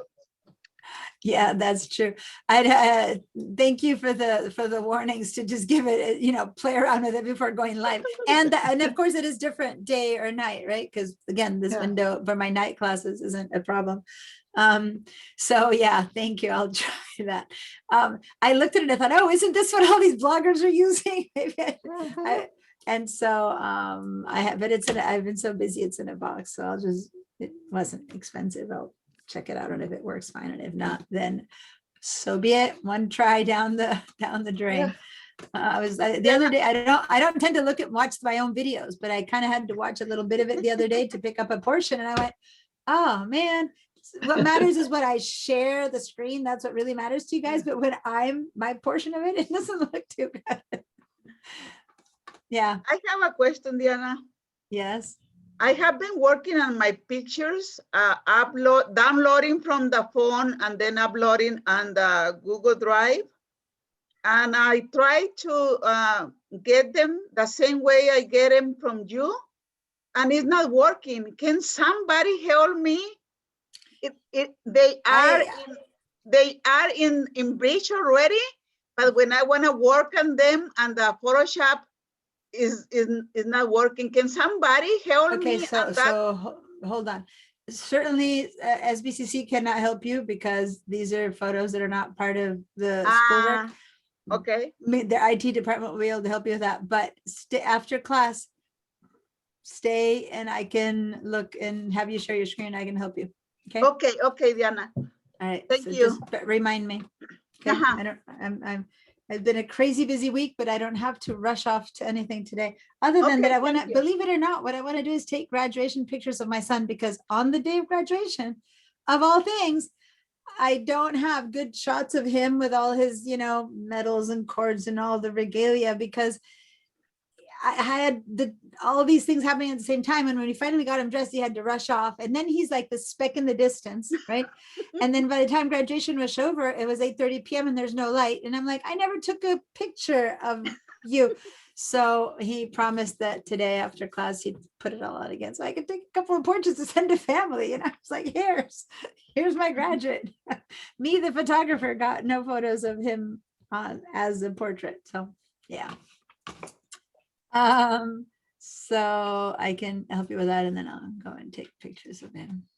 That must have been very impressive to be in the new stadium for the graduation, though.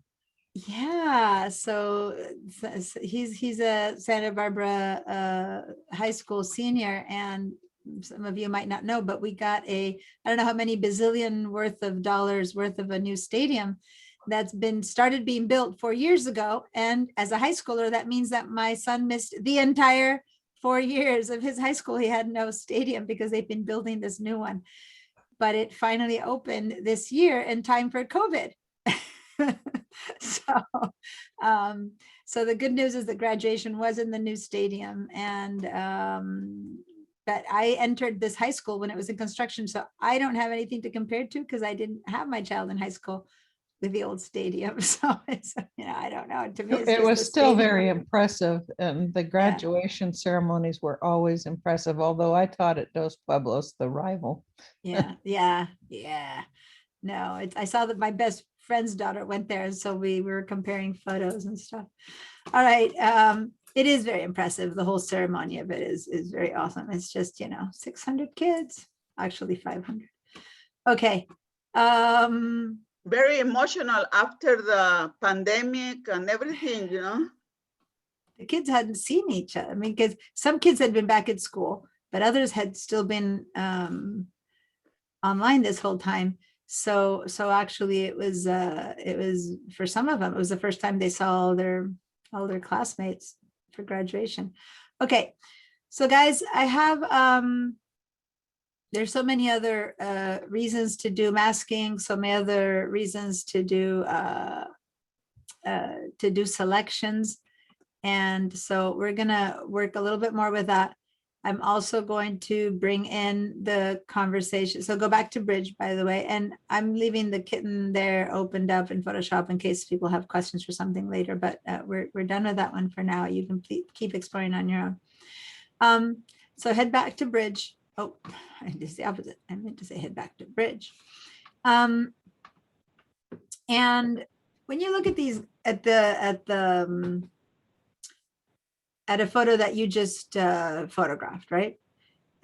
What kind of issues do you have with your photos in general that you ever look at and say, oh, I wish I could do yada, yada? Like, what kind of issues do you think your photos have that you'd like to fix? In general, something that tends to be a problem that you'd always go, oh, if only I could. Like, does anyone have any particular I think in general, like exposure where they're too dark. What's that? When the photos are too dark. Okay. I would say also when there's stuff in the background or foreground or in the corners that you wish wasn't there, or lines, Okay. telephone lines, stuff like that. Perfect. Yep. Perfect. So too dark or intruding Deanna, are you objects. intentionally not recording or? No. I'm Oh, not are you recording. It's am I not? recording. Oh, it is? I was recording, start Oh, recording. yes, Yes, I it am. is. Okay, Okay. thank you. Thank you. You I'm confused sorry. me. I thought, oh My no. mistake. Yeah, it's My recording. mistake. Sorry. For a while there, I was stopping the recording during the breaks so that you wouldn't have to fast forward. But then I discovered when I started to tell people to write down the time at which I talked about something so that then you can go back to it. I noticed that if I take away the recording time, that skews the second half. So now I'm leaving the recording time so I don't stop it even during breaks. So you just have to skip 15 minutes worth of recording when you watch it. It just ends up working better for when people are saying, okay, at 5:45, she talked about whatever. And then you count it out. And if I take the 15 minutes, it got confusing. So it starts and it goes the whole time. But thanks for warning me in case it had been turned off. Right, so we were saying too dark or when objects are intruding. I think someone else started to talk. Someone was saying something else. I was going to say in general, getting rid of things like perhaps wrinkles. Getting rid of things like wrinkles. Okay, yeah, that actually is something that could be a big deal. Definitely can show you how to do that. So wrinkles or too much reality in a photo representing reality, or maybe enhanced because of light, just the right light that happens to do a nice little shearing light, highlighting every one of the wrinkles instead of this soft front general light. Because, light is all photography is depending on where the light is and how you capture it is what you see. So it's really the light that shows the wrinkles more or less, depending on where the light is coming from. Not that the wrinkles are there at all, never. All right, so yeah, fixing wrinkles. So I'm just kind of deal with the three that you guys are mentioning, because sometimes I can say, well, all those three are fixed with one thing, or all those three are fixed with, but the things you guys are mentioning are actually things fixed with different ways. But the wrinkles per se is one that would be fixed with adjustment layers and masking, for example, where we would isolate certain areas, and with one or another of these different areas, we would gently work on the wrinkles to lighten them. What you don't want is to have something look completely fake, like disappeared, gone, because no wrinkles also looks bizarre on someone who should have wrinkles. The whole point is to gently lighten them so that they're a whisper of what they were, but it still gives your face shape. So you can do that with masking and layers and adjustments. I'm going to show you some of that. I don't know that I have a sample of that here, of all the photos that I have. Sometimes I do show that. It could look, send me a quick email and remind me to look for one of the sample photos I have that's good for eliminating wrinkles, and I can pull that up for us for another class. Okay, if it send me an email, or I'll forget. But there's other tools also that help us enhance, and there's some that really need to be gotten rid of, and that would be retouching tools. Okay, but the retouching tools tend to take away stuff completely, and you probably don't want to take, as I said, a wrinkle away completely. You just want to soften it, and that's why this adjustment layer and masking is what helps us with wrinkles in a more than the retouching. Darkening and lightening, so something that's too dark or something that's too light, definitely like the adjustment layers that we saw, the ones that have, let me go back to Photoshop. So this whole area here is where you would correct the exposure, right? Of a photo that's too light or too dark. I think, was it Mira who talked about photos being too dark? And let me just say that when a photo is too light, it's hard to fix it. When it's too dark, it's easy to fix it. Okay, because the photograph that's too dark, the camera captured too much, and that's why it ended up getting dark. Believe it or not, it's not that it captured too little, it captured too much. So you can always find that detail there. But when it's too light, the camera didn't capture enough, and there's these bright areas that you just don't have detail in, and you cannot recover that. And just really quickly, let me say, in this photo, it's not that it's wrong in the exposure or anything, but this area here that's white, if I were to try to have this be wall textured, okay, it's blurry and everything, but it has nothing. It's pure white. And other than inventing it, I can lighten or darken this entire cat in so many different ways. But one thing I cannot do is recover any detail in that part of the wall. So I'm going to give you a quick example. If I were to make this whole thing much darker, everything could get much darker, but see, except for the very brightest part of that bright wall, there's just no recovering what's not there, right? You just blown out white doesn't work, versus I can make the cat lighter and lighter, and in one way or another still make it look acceptable in certain areas, and there's still detail. So where I was first seeing just black here in this belly part, as I lighten that area, I discover I do have fur and wrinkles of cat there.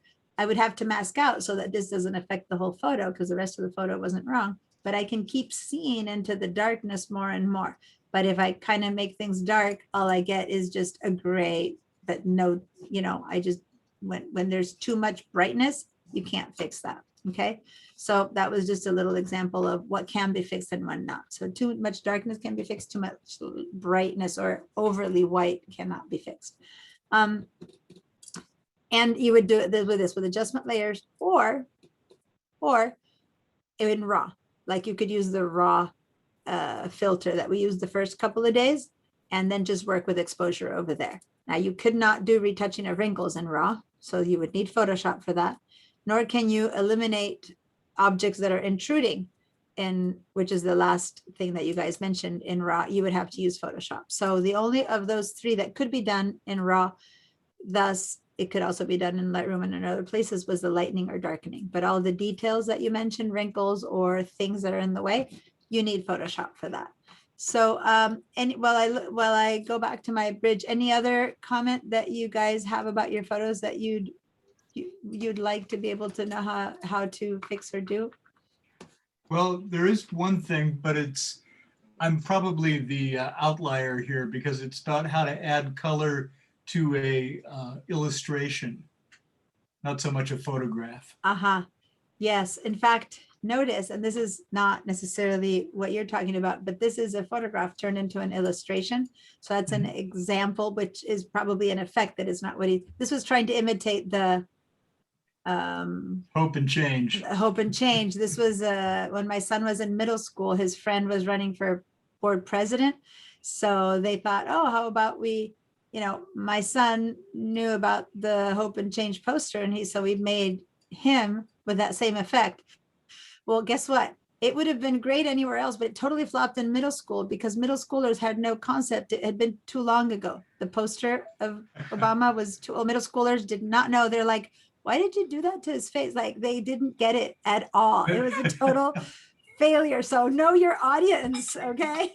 Know your audience. And that was, it would have been perfect maybe at high school level or college level, but for middle schoolers, they were like, why did you do your face, Daniel? Like they still elected him president, but it was like, what?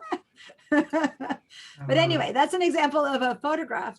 In this case, turned into illustration, which is extreme, just, only 4 colors or 3 colors. But yes, you can paint and illustrate. I don't have samples of that. So if you want to send me something that you want that maybe I can work us with, I'm happy to do that. I do have one illustration here, which is a tattoo. Okay, so this is an illustration created in Illustrator, not here in Photoshop. Okay, and I do have an exercise of how would we apply that tattoo to this lady's back, and that we can do in Photoshop very nicely. So it's a blending of illustration and photos or just effects that you apply. So I'm always trying to figure out, there's so many things I can show you, and there's things I need to teach you, some basics of Photoshop that I need to teach you, but I can teach it with so many different, in so many different ways, right?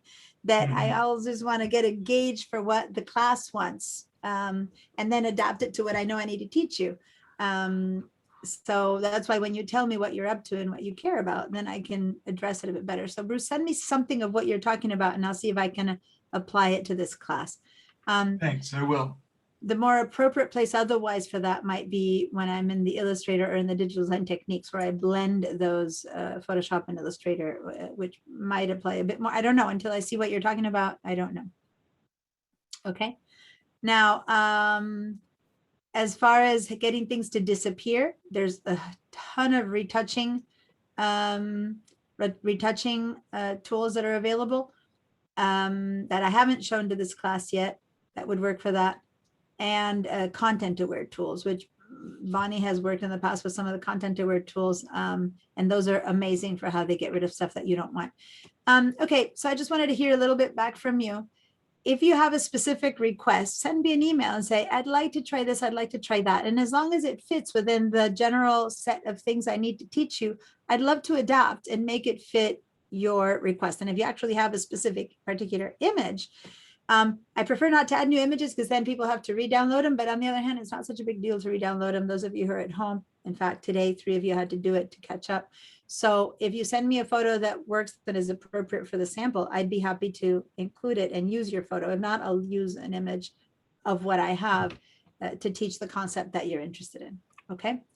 Now, let's go ahead and what I'm going to do right now is we're going to use this same technique of masking and do something a bit different with it, because both of the maskings that we did, 3 maskings that we did, the first day with the gorilla, which was not selected, but just kind of brushing in and out.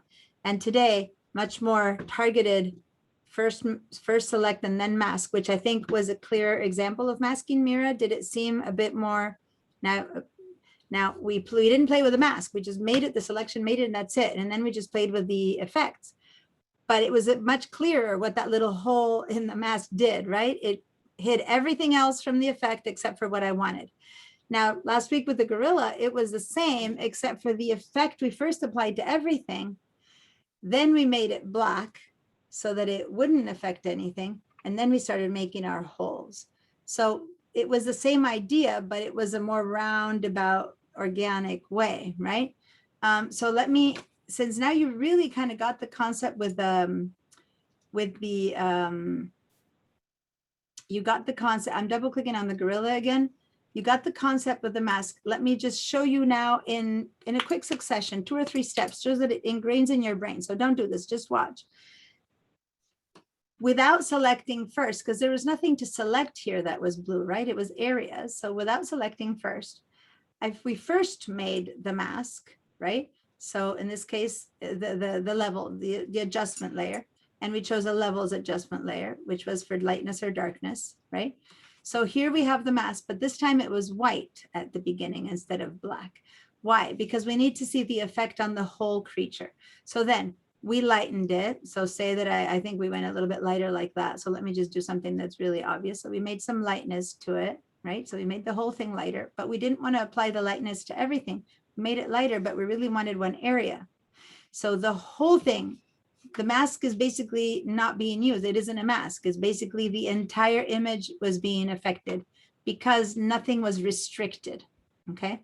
So now what I did is I said, okay, this is definitely not good for this part of the cheek, but I want it for this part. So I'm going to make it the whole thing black. And that's what the little inverse was, right? So we did a little inverse on this. Here we go. So basically we're back at 0. We masked the entire thing. There's no hole in the mask. Okay, so now we know that the effect is there. It's like we turned it green, we turned it purple, but now we masked it all out.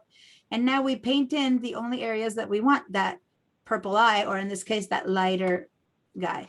So I could have also, so we did it with a brush, right? Where I just painted in. So here's my white. Okay, remember that white thing that we did around the eye? And I start painting in with white, a hole in the mask, right? So here we go. So here's where I painted. So there's my hole in the mask. So the only thing that's getting lighter is this area. And imagine, let me just to give you another example that's more accurate to exactly what we did with the cat. Imagine that I had done hue saturation, and let me change that eye into a different color. So see how now the whole thing is turning into a different color, but if I just look at the eye, I just made the eye from amber to teal to red to purple. So keep an eye just on the eye. So now I'm going to make it teal, okay, or blue. A blue. I just gave the gorilla a blue eye. But what happened is that the entire image got affected because I have no mask, and I really only want it in the eye, right? So I first take it off of everything with that control I. So now it's back to being the normal. I'm going to go back up. Now nothing is being affected. Okay. And then, so this is exactly what we did today, but only I'm doing it with a brush. Then I take the little brush with white and I make that little hole just in that area. So there's that little hole like we had today, but I painted it in with white. So in the end, my mask right now looks pretty similar to what the ones that we did with the cat today.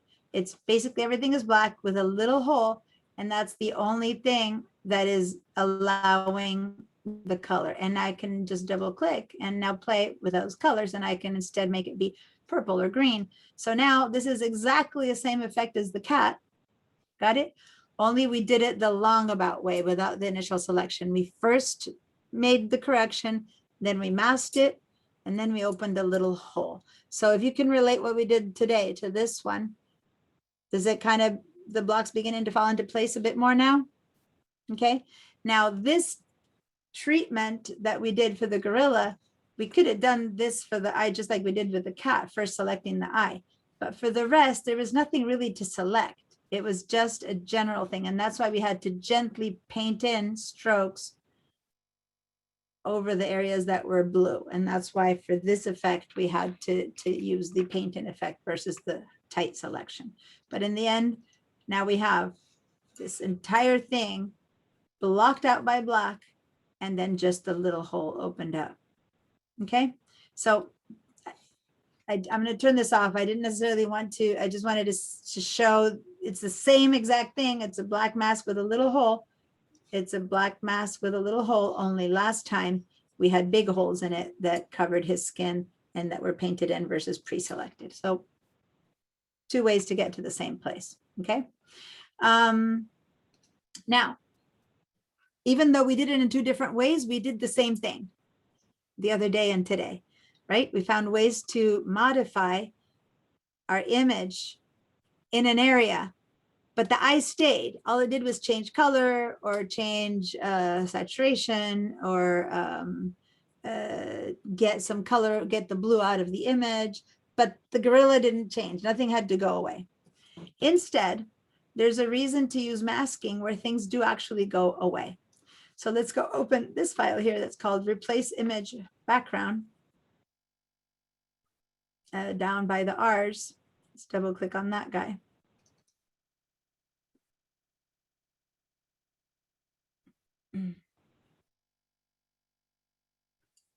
All right, and so that's the one that we're going to work with now, and we're going to do masking of a different sort. Looking at the time. Okay, we're doing fine. Okay, so does everyone have this photo open? Okay, now the layers here look a little bit different because instead of just being loose layers, they're inside of a little group called Start, but other than that, it's the same as usual. I haven't showed you how to do groups, but doesn't matter. Basically, you have two layers. So let's turn the eyeballs off. Let's have the background, bunch of greens, turn that one off, and a woman with whatever, not bricks, what are those things called? Wall behind her. Oh, those aren't bricks. What are these things are called? Concrete block. I don't know, blocks. They have a name. Cinder blocks. Cinder blocks. Thank you. I knew they had a cinder blocks wall behind her. Now, looking at the image, both images independently, do they look like they're correctly exposed? Meaning, do we need to do any fixing to any of this first? Or, I don't know, what do you think? Yeah, looks pretty good to me. I mean, you could lighten it, darken it in the end. Who knows how dark green these were, how light they were. Let's assume that this is the color they are. Sometimes you can tell but the color is way off. This probably got a lot of vibrance added to it, so it's more saturated, or maybe it just was a beautiful, you know, jungle wall where colors just jump out at you. But, you know, there we go. The important thing is we're going to make her look as if she's standing in front of this wall. So what you need to look at, other than first correct the exposure and whatnot, let's just say that both of these are nice and corrected. What really matters to make this look realistic is the light similar.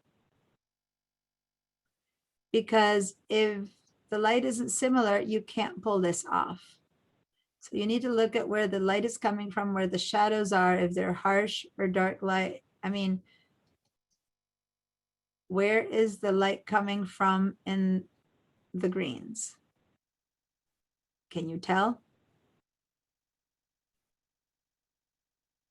From the top, a little bit right-hand side. Oh no, way Yeah. right-hand side. And see, it's hard to tell because it's such soft, diffuse lighting, right? That in something so detailed and tiny like this without big surfaces, clearly it's from the top. I mean, there's no light kind of under, so that is a clear one. And then is it really a bit lighter or darker from the right or for the left? Well, it's a little bit harder to see. But if you look at one of the leaves that's kind of on its side, you could say that maybe there's a bit more darkness on the left side than on the right side. I'm not sure because I'm looking at this leaf and is it darker on one side than the other? I don't know. I think it's pretty much non-directional. It's probably a very, very big cloudy sky and everything is illuminated from the top in a very soft, soft manner. No harsh shadows. There's a very gentle transition. So then you want to put, there's a tiny bit like here, you can see a bit of a shade that's happening on what's underneath. So these leaves are above those and then there's shade in there. These leaves are above those and there's shade in there. So clearly it's from the top. Not sure if it's very directional, but if at all, like Fuji say, maybe it's coming a little bit from the right. Now we look at the woman. is it much easier to tell where the light is coming from on her? And mainly is because there's these areas of smooth skin. Because if you look at other stuff, like, well, the hat is so dark, the shirt is so dark, we can't really see too much of her pants. But the bit that we see of her pants, yes, it is definitely clearly darker in the back than in the front. So we can clearly tell the light is coming from. But what gives it away, of course, is her skin. So when there's a smooth area of a photo, in this case, it happens to be her skin, that's where you really see light. Okay. When it's a busy photo, it's a bit harder to tell unless it's very directional. So in her case, we can really see that the light is coming from the right side clearly, but especially because you see on her hand and on her forehead, you see that it is also coming from above. It's not like a side light. And it's very, very, very soft. There's no harsh shadows anywhere. And in fact, she's not even casting a shadow onto her own wall. The hat is right next to the wall, and it's the only thing's casting a very light shadow. Okay, so it is very diffused, very, very diffused light. So very similar light in one picture or another, not identical. This is a bit more directional, but near enough that this will probably look realistic. The biggest mistake in photos that are composited, so this is a photo composite. The biggest mistake in a photo composite is mixing photos that the light is different. So say that we had wanted to put this little guy in front of that wall, that would have been completely unrealistic and unbelievable. The light is harsh, it's very bright, and then it's, I mean, it's not like the kind of harsh lights that you get, shadows that you get from you know, that are a line of black. It's still relatively soft, but it's much brighter, and it's much more directional. This guy wouldn't believably, it's coming from his back, right? He wouldn't believably have been able to be in front of this wall because there's no light coming from behind it. There's a wall of flower, of things behind it, right? So many people don't really look at those things, or this guy who's clearly in a dark room with a big flash, which is why those red eyes to fix it. You couldn't, with that big sharp light, you couldn't have put this guy in front of that either. So please absorb the color of light, the direction, 100% the direction, not the color of light, sorry, the direction that light comes from, and its intensity and how sharp it is or isn't. So here we have something that's very brightly lit that you could say it's evenly lit everywhere. That could work. But if you look at this little kid's eyes, there's that very bright specular light shining in it. And that implies that there's some place where there's a specular light, and specular being sharp light. And over here, there's no, in part because your eyes are down, but even if she were looking at the light, it would be this soft, hazy light in her eyeballs.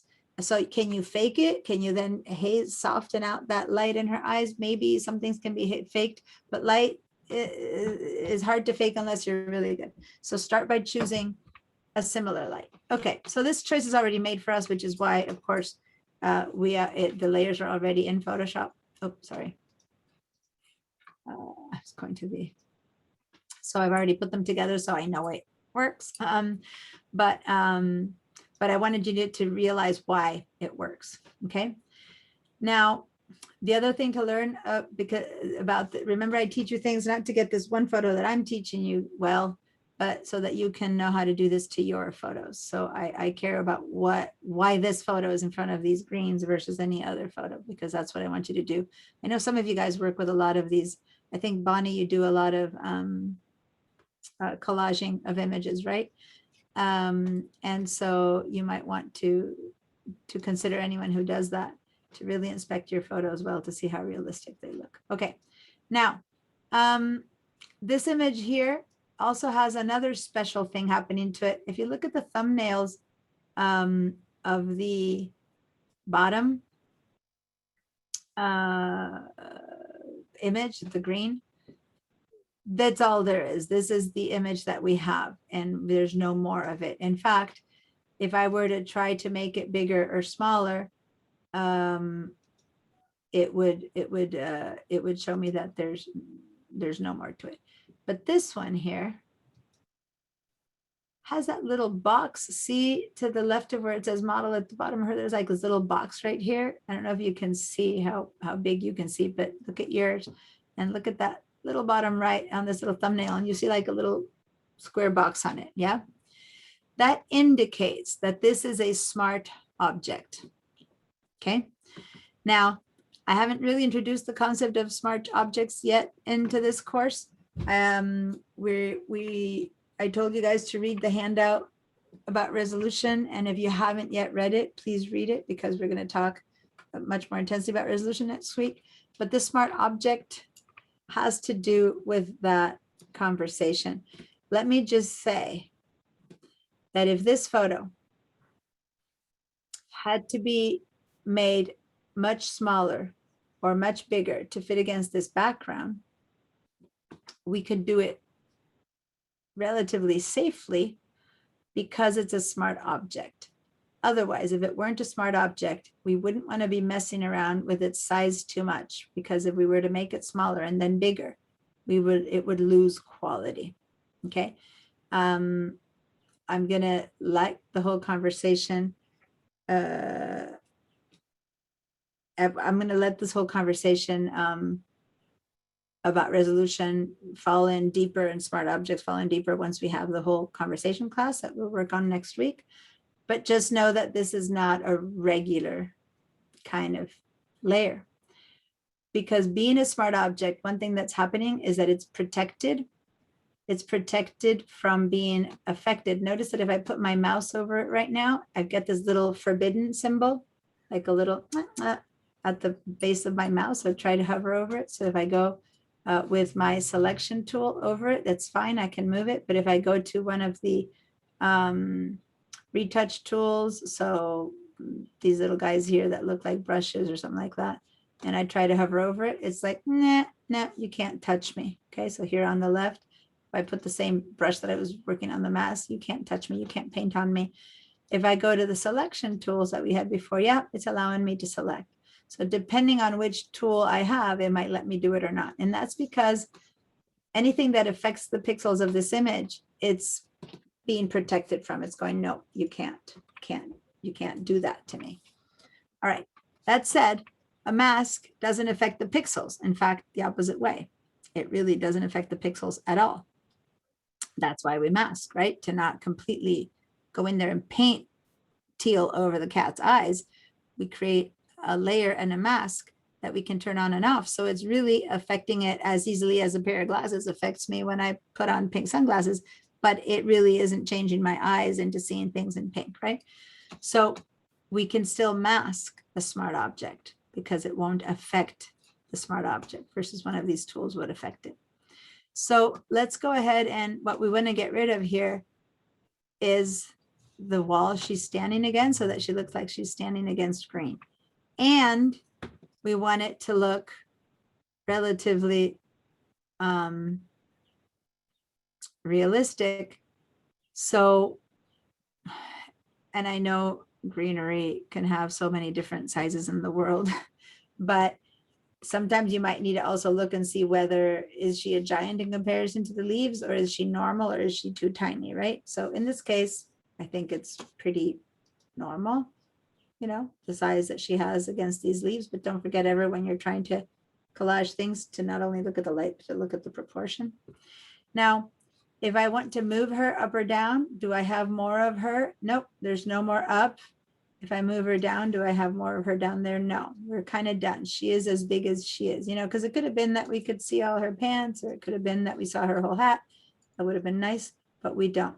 But what we can do is maybe we can make her a little bit bigger enough so that although the top hat is still there, maybe we can have her arm here and see less of her pants or something like that. But we can't make her smaller, or she's going to look like she's floating. It's going to be fake. So smaller is not an option with this one. All right, so how do we do this? We don't want to change her color, her eyes, none of the stuff we did before. So it's not about color. It's not exposure. She's well exposed. What we want to do here is we want to drop something out. So we're not going to use adjustment layers, because adjustment layers are to keep everything that's there, but just change them. We don't want to change anything that's there. She's fine as she is. We just want to get rid of something. So we still use a mask, but not an adjustment layer mask. Instead, we use the layer mask, which is this guy right there. Okay, so it's still a mask, but the adjustment layer masks appear above. They don't touch the pixels. The whole cat is still there. Above my layer, I have an adjustment layer changing something inside of my image. In this case, we're going to put a mask on the same layer as the pixels, and it's going to hide some of those pixels. So the mask is going to appear here, and it's going to get rid of those pixels. So the first thing we need to do is select that back wall. So make sure that you've selected this layer, the one that says model. And now let's review again what kind of choices I have. First of all, let's turn off the background so that when maker selections, we're just working with the model layer and we're not working at all with the background. And of all the choices that we have, it used in the long past, we had to by hand trace the whole woman or the whole object or the whole whatever. I did that for years. That was probably my first job, I believe. I got because I was working as a freelancer for a company, and I was doing all this intricate masking for dropping some statues and fountains and objects of art into a different background. And I was doing it tracing with a pen tool anyway. And they liked it so much that they hired me as art director. So that was kind of cool because of how I knew to use the tool. Right now, I was hired for something that Photoshop does for me, right? So standards have changed. And why it does it for me, like anyone with a push of a button does, is because that was really hard to do. And so they've created all these selection tools. So as I said, they keep making them better. This object selection tool showed up a few, like a year ago. It became to be good. It showed up maybe 3 or 4 years ago, but as of a year ago, it's gotten pretty good. So we could try to use that because there's a very clear definition of what object I want here. But other than these, I mean, in the past, we would have used the quick selection tool and just chosen the wall. Now we have the object selection tool, but we have something else beyond those, which is whenever you choose any of the selection tools. Okay, so you have to have any of these selected first, doesn't matter which, but instead of using these, up here at the top, there's one here called select subject, which has also gotten much better. And we can see which one of these works better, the select subject or the object selection. So first let's try select subject. Okay, so go here to yours. If you haven't changed it, if you were in another one, go into object selection and we're going to try both of those. First, we already know how to use object selection. We did it for the nose, so let's choose it. And what we need to do is select her. Since she doesn't have much background beyond what she has, I'm going to start selecting a little bit further in from this just to draw a line a little bit closer to her. But other than that, I pretty much have to choose most of the image. And then when I let go, see what Photoshop does with that. And oh, look at that. Nice. That's a very accurate selection of this woman, right? I mean, I'm telling you, this would have taken hours of work before. And now a simple tool does it. It's so cool. You can move on with other stuff in the world instead of having to spend hours selecting something. Now, what isn't perfect is, for example, here in between the fingers and stuff like that, you still have a little bit of wall, but we can fix that. But if I look up here at this finger, and I'm going to approach a little bit more because you need to inspect it. So go ahead and approach and click and drag. And I'm seeing over here that it missed the top of this finger and this thing, for example, right? Right now, I'm not going to correct it. I'll teach you later how to correct it. But right now, I'm just checking because I'm going to compare the different choices. But other than that, if I go across the whole edge, it looks like most of the edges very well chosen. There's a little bit of missing space here behind these pants, but other than that, I think that she's been selected pretty well. So this is what the object, I'm going to go Command and Control 1 again to bring it back to 100%. I think that this is a pretty good job. That was the object select. Now let's deselect or Control or Command D and see what select subject does, just to compare them to see if it does a better or worse job. So I'm just going to go and click select subject and let's see what Photoshop does to that.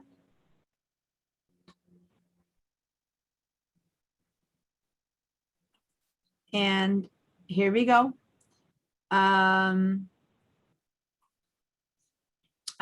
I think it did a better job. Look at my hand over here and look at that area of the pants. So let me approach. Which tool did you select? Sorry. Up at, when you have that object selection tool selected, then in the tool bar up here, move all the way over and it's this button called Select Subject. Okay. So I now click and drag around to the areas that didn't work last time. One was the hand, and it's still missing. Oh, it looked so good from afar, but I'm noticing that it's still missing a piece of the finger, not much, but a piece of it. But it's better than before. And then I go to this little piece that had been missed, and it's missing some of it, but less of it. So this did a bit better of a job. What do you guys think? Yeah. Okay. So now, we can fix it now. We can fix this bit now here, or we can say, you know what, I'll fix it later with a mask. And since I want to teach you how to fix a mask, I'll say fix it later with a mask. Okay. So for now, even though it could be, we could work on it now, let's choose fix later with a mask. Okay. So now that we have our selection is of her. Is she the one we want to get rid of, or is the wall what we want to get rid of? But the wall is not what's selected. It's she's the one who's selected. So when I make the mask right now, if I just simply click on the link, then she's gonna, well, here, let me just show you what I mean. Instead of trying to explain it, let's just do it. As long as you're in this layer and the mask and the selection is done, let's head over to the icon that I told you was the one that we need to click on, which is this left one here, which is the rectangle with the black circle in the middle. I'm going to just click on it one single time.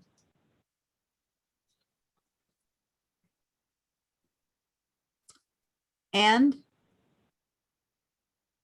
in the same layer, okay, in the exact same layer of my pixels, with an object, with a smart object icon, meaning I can't affect the pixels, but it seems as if I affected the pixels because a mask was applied to it and everything that I've seen is white and everything I don't want to see is black. So just like before, we wanted to see the green color of the cat's eyes.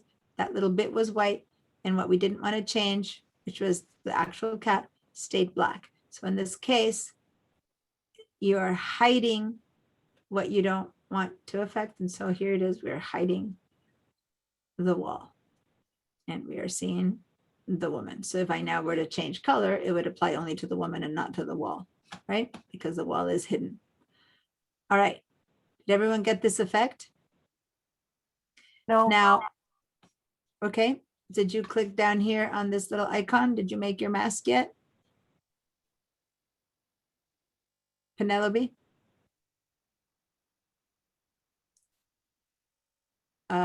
You said no, but now you're not speaking. Do you want me to stop and you'll share your screen, or I don't know where you're at? I'm getting an echo. Sorry. No, that's okay. Do you want to share your screen so I can see where you're at, or can you describe to me where you're at? I'm not sure I know. All right, so I'm going to stop the share and you go ahead and share your screen. That's the perfect description of need to share when you don't know where it is. Okay, so you have your selection. Perfect. Okay, so you're just one step away. Go down with your mouse to where we have at the bottom of the layer those little icons that we used before for adjustment layer. And this time choose the one that's rectangular, the Japanese flag, so to say, with the round circle in the middle. No, in Photoshop, a little bit higher up. Maybe you've got the zoom in the way, but move your do you have like our pictures of ourselves covering all this area? I guess. Yeah, just click on the little line that minimizes them into a box so you can see your tools. Yeah. Bottom right. Okay, so it's just that sometimes on her screen, she might have all of us hiding this whole area. All right. Okay, so now you see them. So now you've got the mouse in the right place, but instead of that one, go one to the left, one little icon to the left. That one, the one that says add layer mask. Perfect. Okay, so there you go. Thank you. When we don't see the Zoom, when she shares her screen, we don't see her Zoom windows, but I know from experience that that's the place where all of us Covering. talking heads appear. And so it hides it. So you guys can choose to move your Photoshop behind Windows so that it avoids that. Or you just need to minimize it like she did to see the tools. All right, let me share my screen. Anyone else who has a question before I share mine again? Did it work for everyone else? You got the cutout? Okay, so basically whenever you want to cut something out, not modify it, not adapt it, just get rid of it, then you use layer masks as opposed to adjustment layer masks, okay? Adjustment layer masks, leave things in, modifying. Layer masks applied to the pixel layer cuts things out. So now, I know we still need to go fix the areas that we said that it didn't look so good, but let's turn on for a second the background and let's see what we think about how it looks. What do you guys think? Looks nice.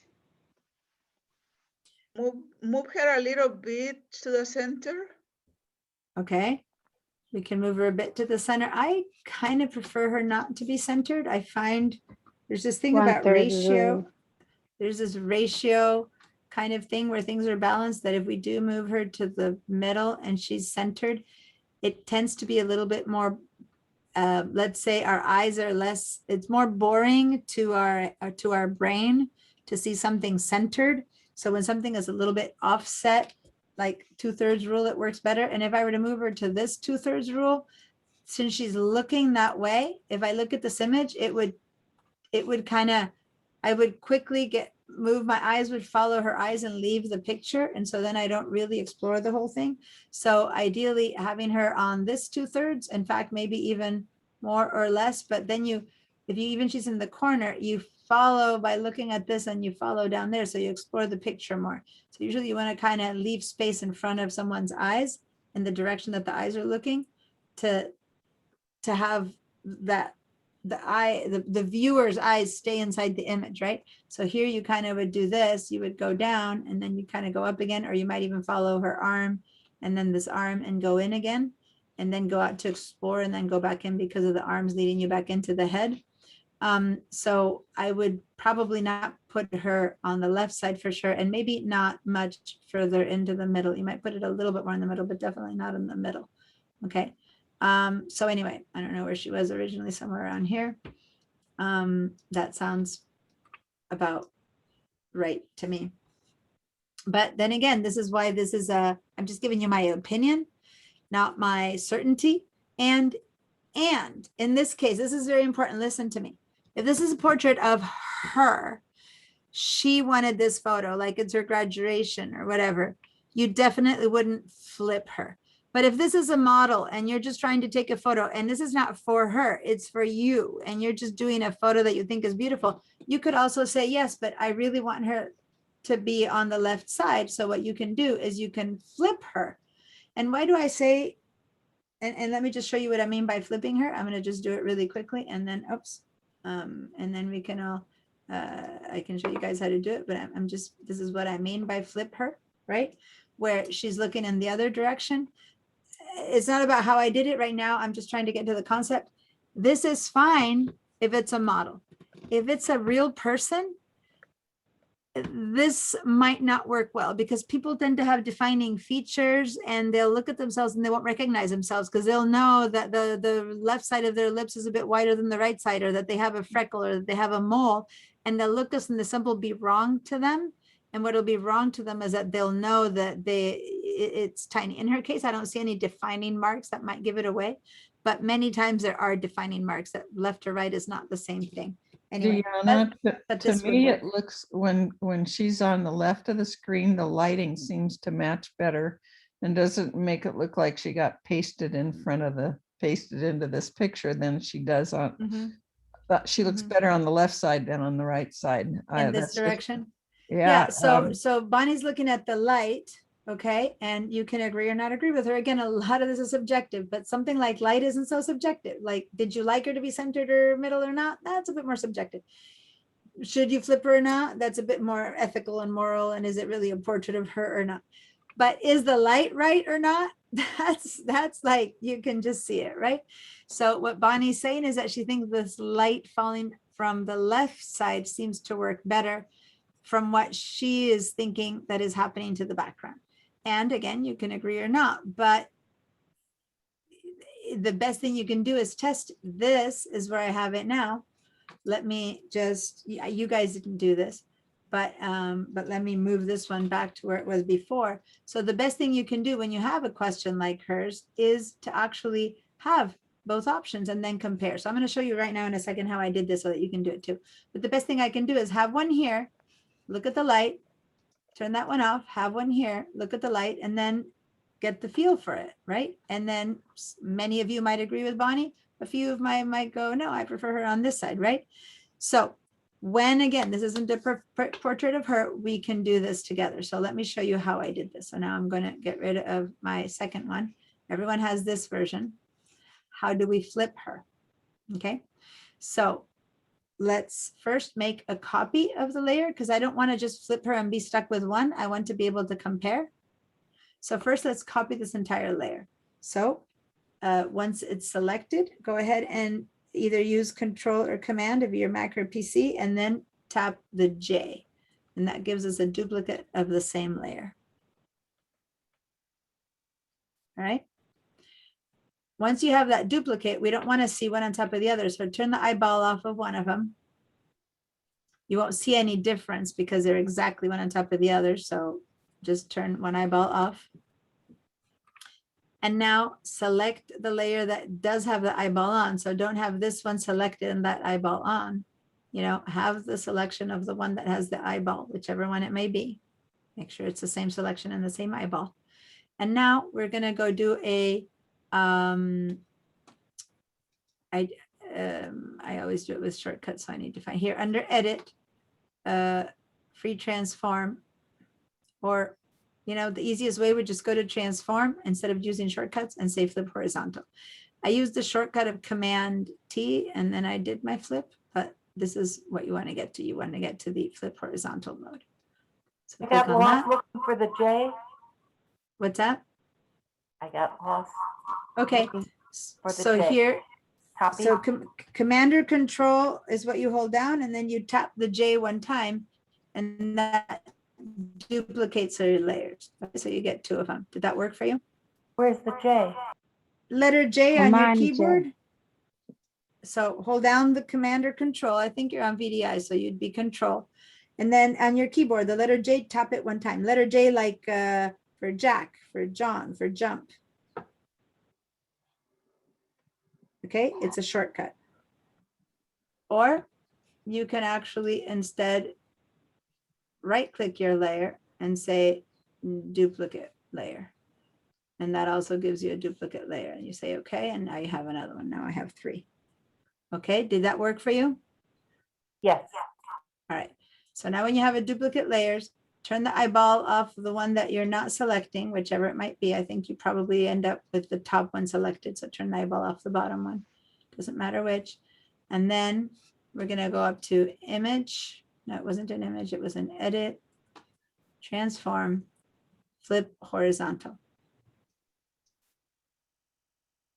And so now she's looking the other way. Make sure your mouse is on the selection tool at the very top at this point, And then you can put your hand, your mouse, and flip her over so that she's on this side of the photo looking the other way.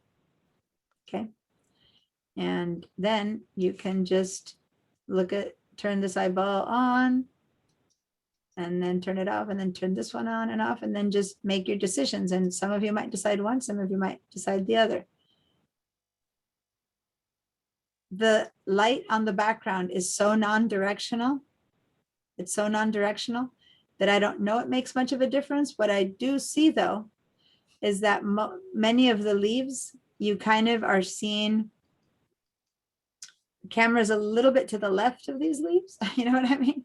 Like these are more straight on and here you're beginning to look at them to the, like you're seeing the angling to the left. These are so non-directional, but this does follow a nicer line that when you go up and look down, then you have these leaves here kind of hitting that area that you were working with before. And so you have more variety here versus over here. When you were doing this, you follow that line and that kind of leads you out because you follow that line. There's nothing to bring you back in.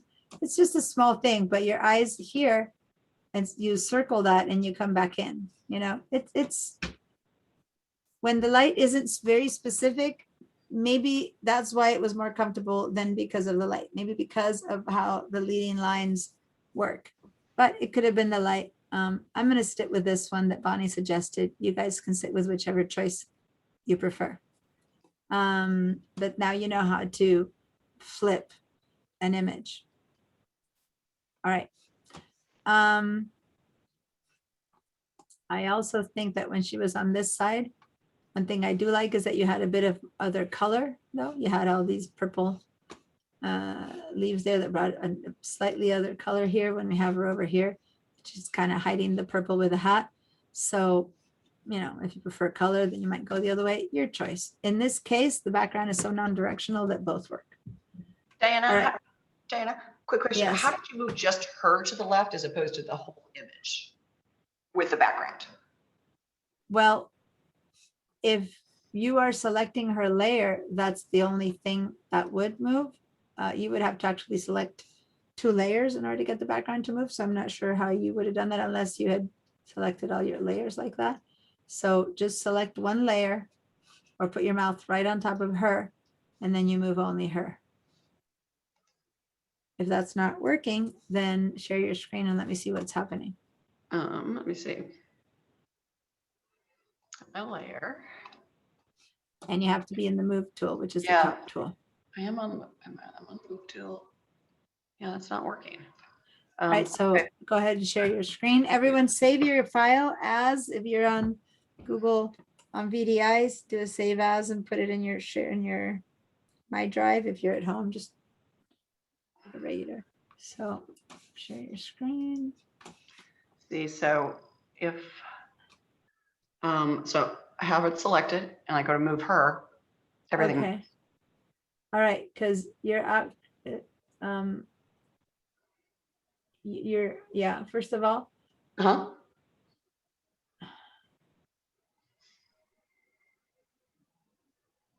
oh, okay. No, I'm looking to see your selection tools. You're on auto select, Mhm. layer, show controls. Okay, so go back. That is so weird. You have, do you have a notebook or something sitting on your space bar? Because when you move, see when you click and drag, I'm getting a hand. Right. Click and drag and see where you're getting a hand. That Uh-huh. means your space bar is being held down. Do you have your space bar being pressed down by the tip of a notebook or a pencil or a pad? Oh. Yep, that was it. Yeah. Because I saw your hand appear. Yeah. So that's why I need to see things sometimes. And that was Okay. it. Your space bar was being pressed down. Got Okay. it. Good for Working that. now. Great. Thank you. You guys think I'm magic that I understand these things, but there's always a clue, something there that gives it away. And I'm paying attention. I saw a little hand appear. Ah, the hand is the tool that pans your image.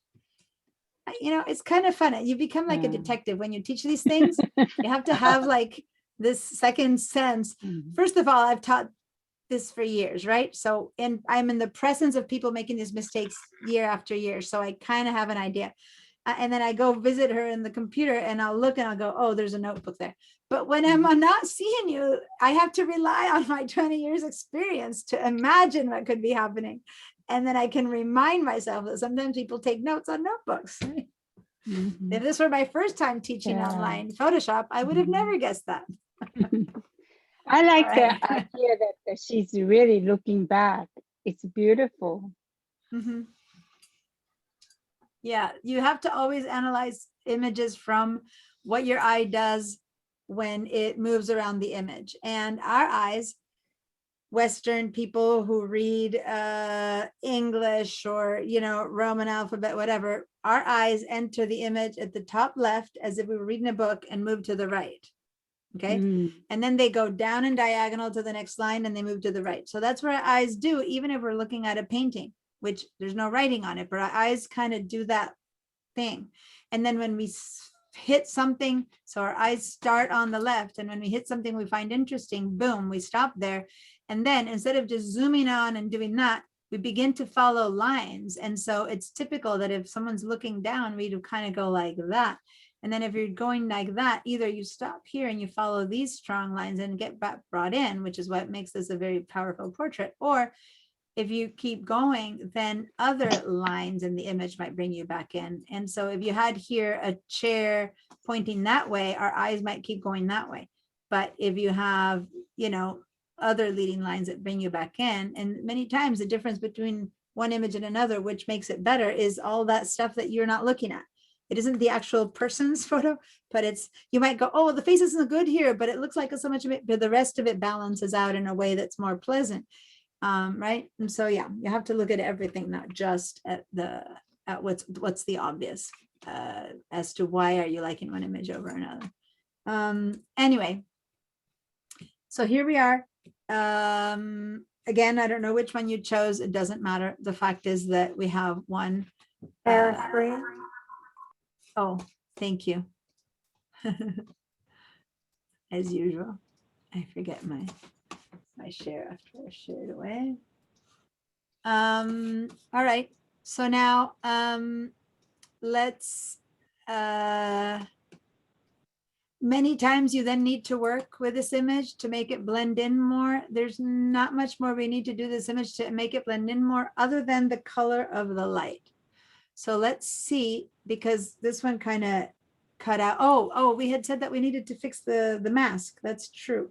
But you know what I noticed is that the mask, obviously, when it was in that outline mode, what we call marching ants, it looked as if it was missing a portion of the fingers. But when we actually go in now to that area of the fingers, so I'm gonna get really close up. Okay, I remember that we were missing a little bit of the top finger and a little bit of this finger and a little bit of this area of the knuckle. Each one could on their own selection might have seen something different. And so when I go up to that area here, you see a little bit of a transparency. So I'm going to move her finger over here, or I'm going to move this whole person over a bit. See over here, you can see it better, how her finger has an area with transparency. And you can really see that half her finger is showing me some black beneath it, and a little bit of her finger here as well. And if I go over green and I'm moving her around, then I can see half of her finger looks green. On top of that, I still see some wall between her fingers. So this is why you need to go zoom in, and that's part of that wall that's there. So what I want to do now, if I'm happy with the rest, is I want to inspect the edges. Now, if I inspect the edges of this image, again, I'm going to put this over green here. She looks pretty fine, but look what happens if I move this hand over the black area. You see how there's like this little white outline around her? That's that teensy bit of white line. Let me just move her over an area that's a bit blacker here. I don't know if you can see, but see the edge of her hand? There's a little white outline, and I'm going to get even closer. That little white outline is because she was standing against a white background, whitish, you know, the blocks. And so however good the mask was, it left maybe an extra little pixel out of white. Yeah. So we have to try to make that selection go in a tad so that it takes that white off. If we just feather this, which was, you know, what we did last time, we'll be feathering something that still has a little white line. So I'd rather not. It might help. Feathering might help a tad, but it might, I don't know how bad it is. It might include it. Maybe I'll try feathering first. And if feathering doesn't take care of it, then I actually have to move that outline and contract it by 1 or 2 pixels so that I leave that line out. Okay. But you don't see those things from the far. She looked fine. You don't see these things until you really inspect them up close. Now I'm going to see the edge of her hat and her neck. I'm going to move her over so that the edge of her hat and her neck are over black. And there, that's what I mean. That's what I see. See that? Now, it wasn't obvious because she's against this green background. When it's busy, you don't see that so much. And I'm zoomed in at 500%. So really at 100% and against the green, you couldn't see it as much, but she did have this little feeling of being pasted on. And she seemed to blend in with her light and everything, but there was still a feeling of pasted on. And this is why. Now I'm showing you what was that giveaway, is that there was still a teensy bit of that white concrete. You gave me the name, something cone. What was the name? Cinder cones. Cinder. Thank you. I wanted to say ashes, cinder cone, cinder blocks. You're seeing it a little bit. And even though we didn't see it enough to see a white line, it's there. And now you're seeing it. It's very subtle, but it's there. So we need to get rid of that little white line that's all around so that she finally looks like she's more real. And then maybe a little feather to blend her a little bit into the background. Okay. So how do we do that? Let's try the first thing we did the other with the eyeballs, which is that simple feather. So go ahead and zoom into an area where you can and drag around. And so here, let me just zoom out. Here's what I did. She's completely dragged out now so that I have moved her. We'll move her back, but right here, if she's find some area that's dark, and I found that area that's dark, and put some area of her edge. So this is that finger that I said was bad. And then go and put like the edge of her hand in that area. And as you can see at 100%, it still looks good. But as you approach and move up to that, that's where you'll begin to see that she's got this faint outline all around her that we need to get rid of. You see it now? Y'all see it on your screens? So we need to work on that faint outline. As I said, it's not realistic. You won't see it at 400%, but sometimes at 100%, you don't see this, but you feel something's a little bit off. That's a giveaway. There's a tiny bit of a halo. So that selection was great, but it wasn't perfect. All right. So let's first try to feather it. So go here to the mask and click. See how there's 2 sides. There's the pixels on this side and the mask on this side. So select the mask side. Okay, and then double click so that we pull up the mask properties. And the most blunt tool that we can use right now is this feather. If not, we can go into select and mask. But right now, let's just see if I were to feather the edges a bit, what's happening to that edge. Worse, getting worse. Look at that. It's giving me a softer because the feather is going outwards. Okay. So clearly feathering is from here is not going to work because you can only feather outward. So as Fugia said, it's getting worse. So that's not going to help. And I find that many times the feather here of the mask isn't really a good solution. So there must be a better place. And guess what? There is a better place. There is a better place. A place where you can actually alter that outline and move it into her body so that a few of these extra pixels that were left out just drop out and we don't see that line. And then you feather that without leaving it, bringing in this white line. What that place is here, the select and mask. And you can access the select and mask for a couple of different places, but right now we're going to select it from here. Click select and mask. And we're going to go into this mode. How did you get the properties? What's that? How did I got the Oh. properties? I did it by double clicking on the mask itself. And that's where you find select and mask. Another place to find select and mask if you're in one of the selection tools over here on the left, then you over here, you see select and mask. So that would be also an appropriate place to get it from. Okay. But since we're already in the mask and we had double clicked and we want to make sure that that the selected mask we choose is of this image, then let's hit select and mask. Oh, the only concern I have is that by doing this, since I've moved her over to the edge, because I wanted to show you that I wanted to have you see the edge. I'm not sure if it's going to do it to the stuff that's outside. What do I mean by that? If I go down now, I moved her up, so I'm doing half her head. So I'm not sure if this select and mask is going to work on all of her, but we'll find out. We'll find out because I want to leave it here for now. Okay, so we have a select and mask. Okay, I'm gonna zoom in the way I was before so I could still see this area. And this select and mask choice, again, it's a whole new area I'm in that when I'm done moving things around, I'm gonna have to say okay or cancel. So it's one particular tool, kind of like when we're in the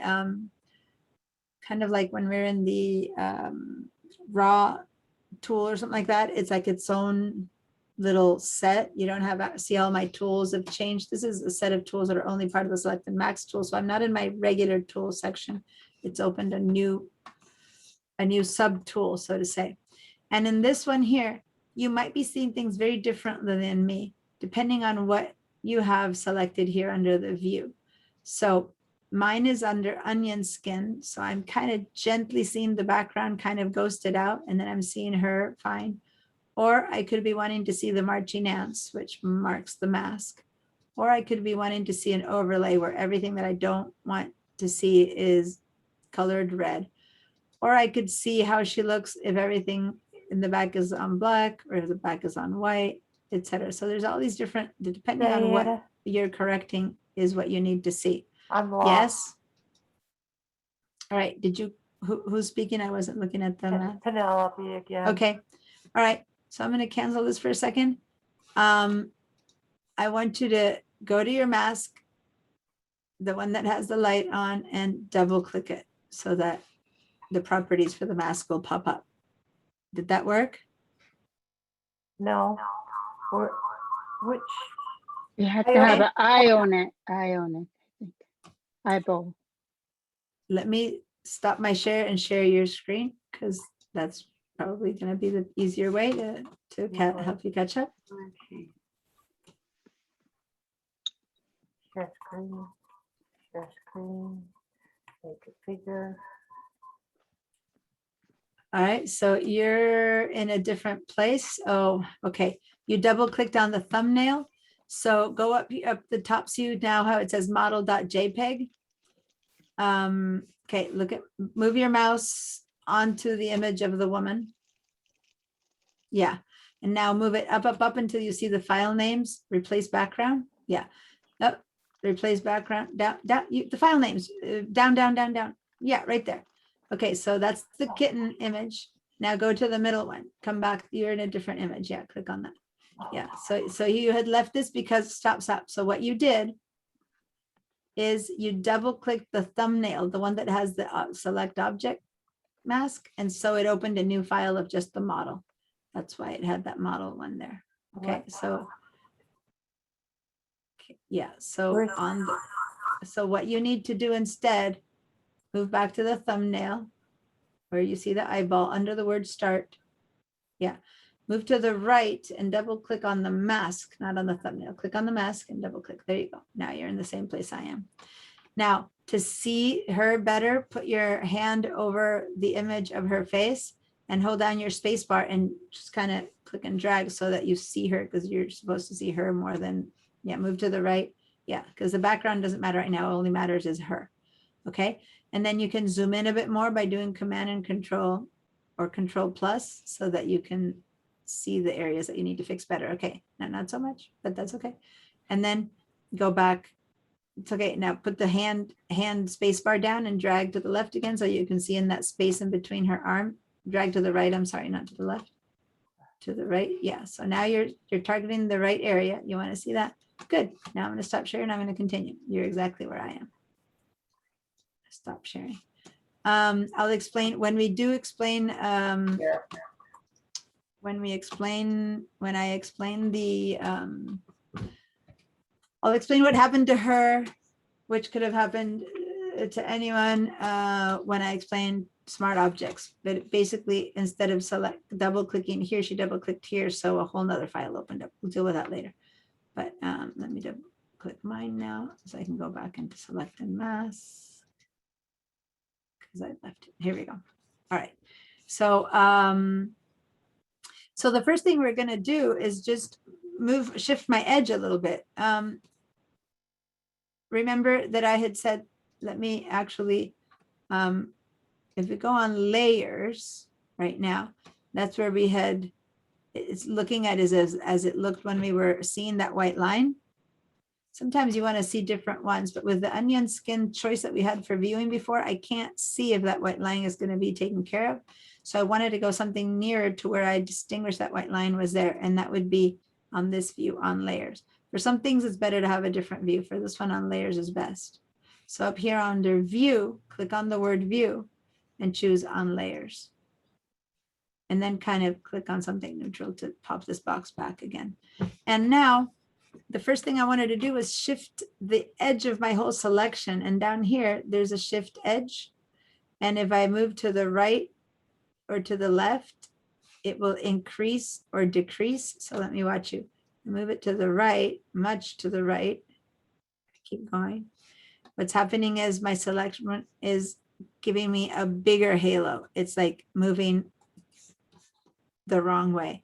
So if I move back to the center and to 0% and now move the other way, it should begin to move the selection to the left such that, see how my white line that was there is disappearing. So I want to disappear it around the hand and now it's disappearing around her body. It's like I'm cutting a little bit more out of her until that white line disappears. Did that work for everyone? I'm finding that at about 25% or so, it's disappearing from just about everywhere. So if I go around her edges, she doesn't have that white line anywhere anymore, versus when I was at 1%, there was that extra little white line here on the edges at about 25%. I don't want to go too far in because I don't want to cut into her, but that seems to be working, maybe a tad more. There we go. Did that work for everyone? No.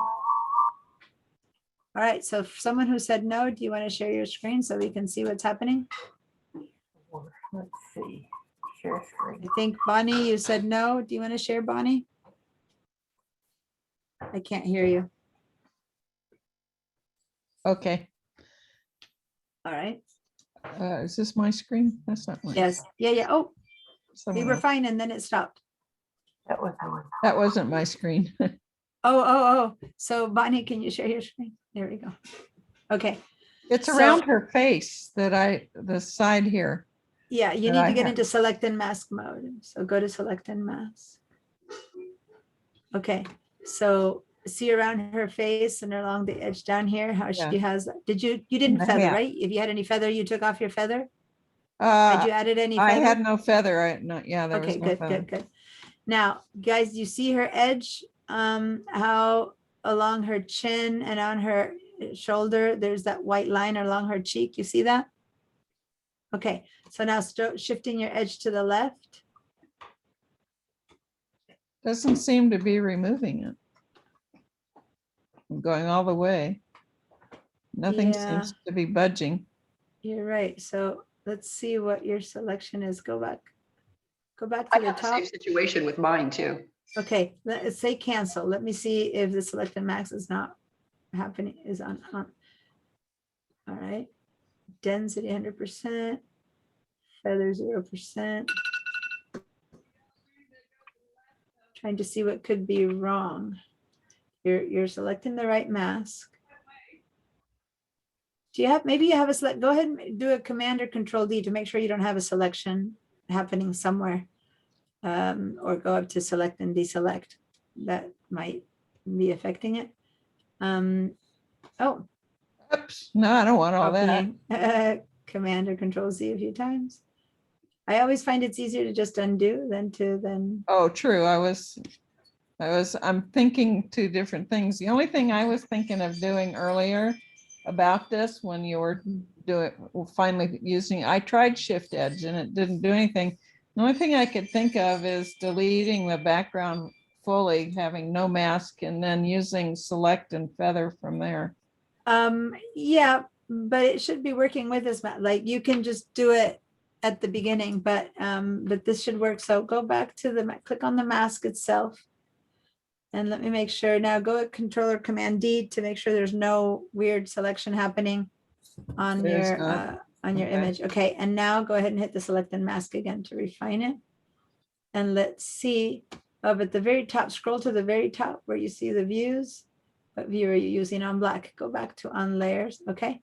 And now let me make sure you don't have, because you use your own computer, and make sure there's no other choice that's from the past that's there. Okay, so go and shift the edge now, and let's try it again. Huh. Nothing. I think it's on the top. It says about the transparency. Yeah, of but the- that's how you view it. That wouldn't be affecting the I was functionality wondering of it. though. Yeah, I was just making the background something maybe earlier. Nothing. Yeah. That is weird. Go ahead and And if I go, I'm not even increasing the edge by yeah, going- it's like it's not working at all. No. So cancel, let's do this again. Say cancel. Go ahead and get rid of this mask for a second. Like, here's how you do it. Go to the mask itself, put your hand on the mask, take it to the trash, and it'll only trash your mask. My dock always gets in the way. Yeah, and now Wow, that's do beautiful. a select subject again. So go back to your one of your selection tools on the left. And then go up to select subject, which is the one that we ended up choosing. Okay, now go straight to the select and mask from up there now. And now go straight to that shift edge and see if it works. It doesn't matter what's on it. Just let's see if going to the left. See, now it's working. Yeah, now it is. There was just somebody So- interfering So there. I'm not sure what in between happened, that it was or Yeah. wasn't working, but just Just get a start clean over. selection again, start over. So anyway, Super. so Whoops. Oh, anyone okay. else for whom it wasn't working, we just kind of need to reset it. you. I don't know the reason why it wasn't working, but sometimes that's the solution. Get yourself a clean selection. Now, if you worked forever on that selection, that would have been a hard thing to do, right? So Yeah, it hopefully would've that been wouldn't have annoying. happened. But there's other ways to reset it, right? So anyway, so there you go. So now I'm gonna Oh, stop your stop share. sharing, sorry. Okay. Yeah. And then, so if anyone else was in that situation. Mine let was me doing the just- same thing. Diana. Yeah. Okay, so basically, all I had her do is just do it again.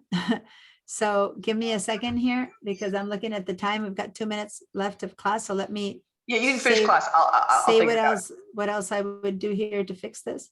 Sure. So let's just say that that's all I do in here. There's more that we could do in here, but right now let's just say okay to that. And so apply only that change for those of you for whom that worked. Okay, so now I'm in the mode. You're not showing. Oh, sorry. Thanks for reminding me. So all I did was I said, okay. So the only thing I did off screen that you guys weren't watching is I went to the bottom and said, okay, after that little shift edge. So for whom the shift edge worked, that's good. For whom the shift edge did not work, okay. So for some of you, it did not work. So I'm going to bring her back down.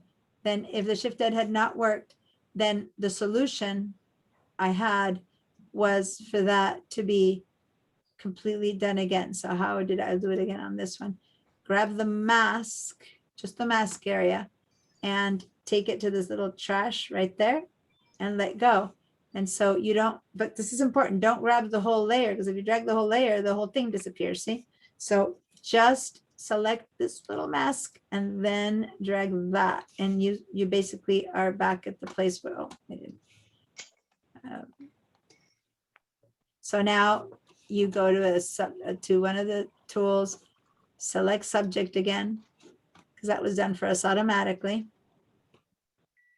And then you go straight to the select and mask from up here, which is the same thing we did before, but right after doing the selection. And then at that point, shift your edge. And I believe I had shifted my edge like 10, 20% or 25%, which now at this point, I'm gonna just say do the numbers because I want to move on to the last little bit before class is over. Then you can explore it. Like, see how here you don't see much of a difference, but we saw that up close, we saw it. So just do that and then say, okay, because we know that number worked. Okay. Oh, sorry, I didn't know. If you do it that way, you can't just say, okay, you actually have to go over here to output settings. Sorry, go back to output settings, shift your edge to the 25 or 27% that worked. And then in output settings, you have to say output to layer mask so that it gives you a layer mask. Otherwise, it just gives you a selection again. If it does give you a selection again, then you just go in and make a mask. It's not a big deal, but that gives us back to the same place. All right, so this is a redone choice. All right, but the thing that we haven't yet fixed is the fact that the fingers, and this is the one thing I want to get to before we're done, and I'm going to fix it on this side. The fact that those fingers were still, we're 1 minute over. So watch, I want to get close to those fingers to show you how we still needed to fix the fact that they were getting transparent. Okay, let me go a little bit further back. So how we fix that and that little line there. So we need to be more detailed. So I can go into see my, I'm going to show you my mask by holding down the option and click. And that's what's happening. There's not enough black over her finger. See that?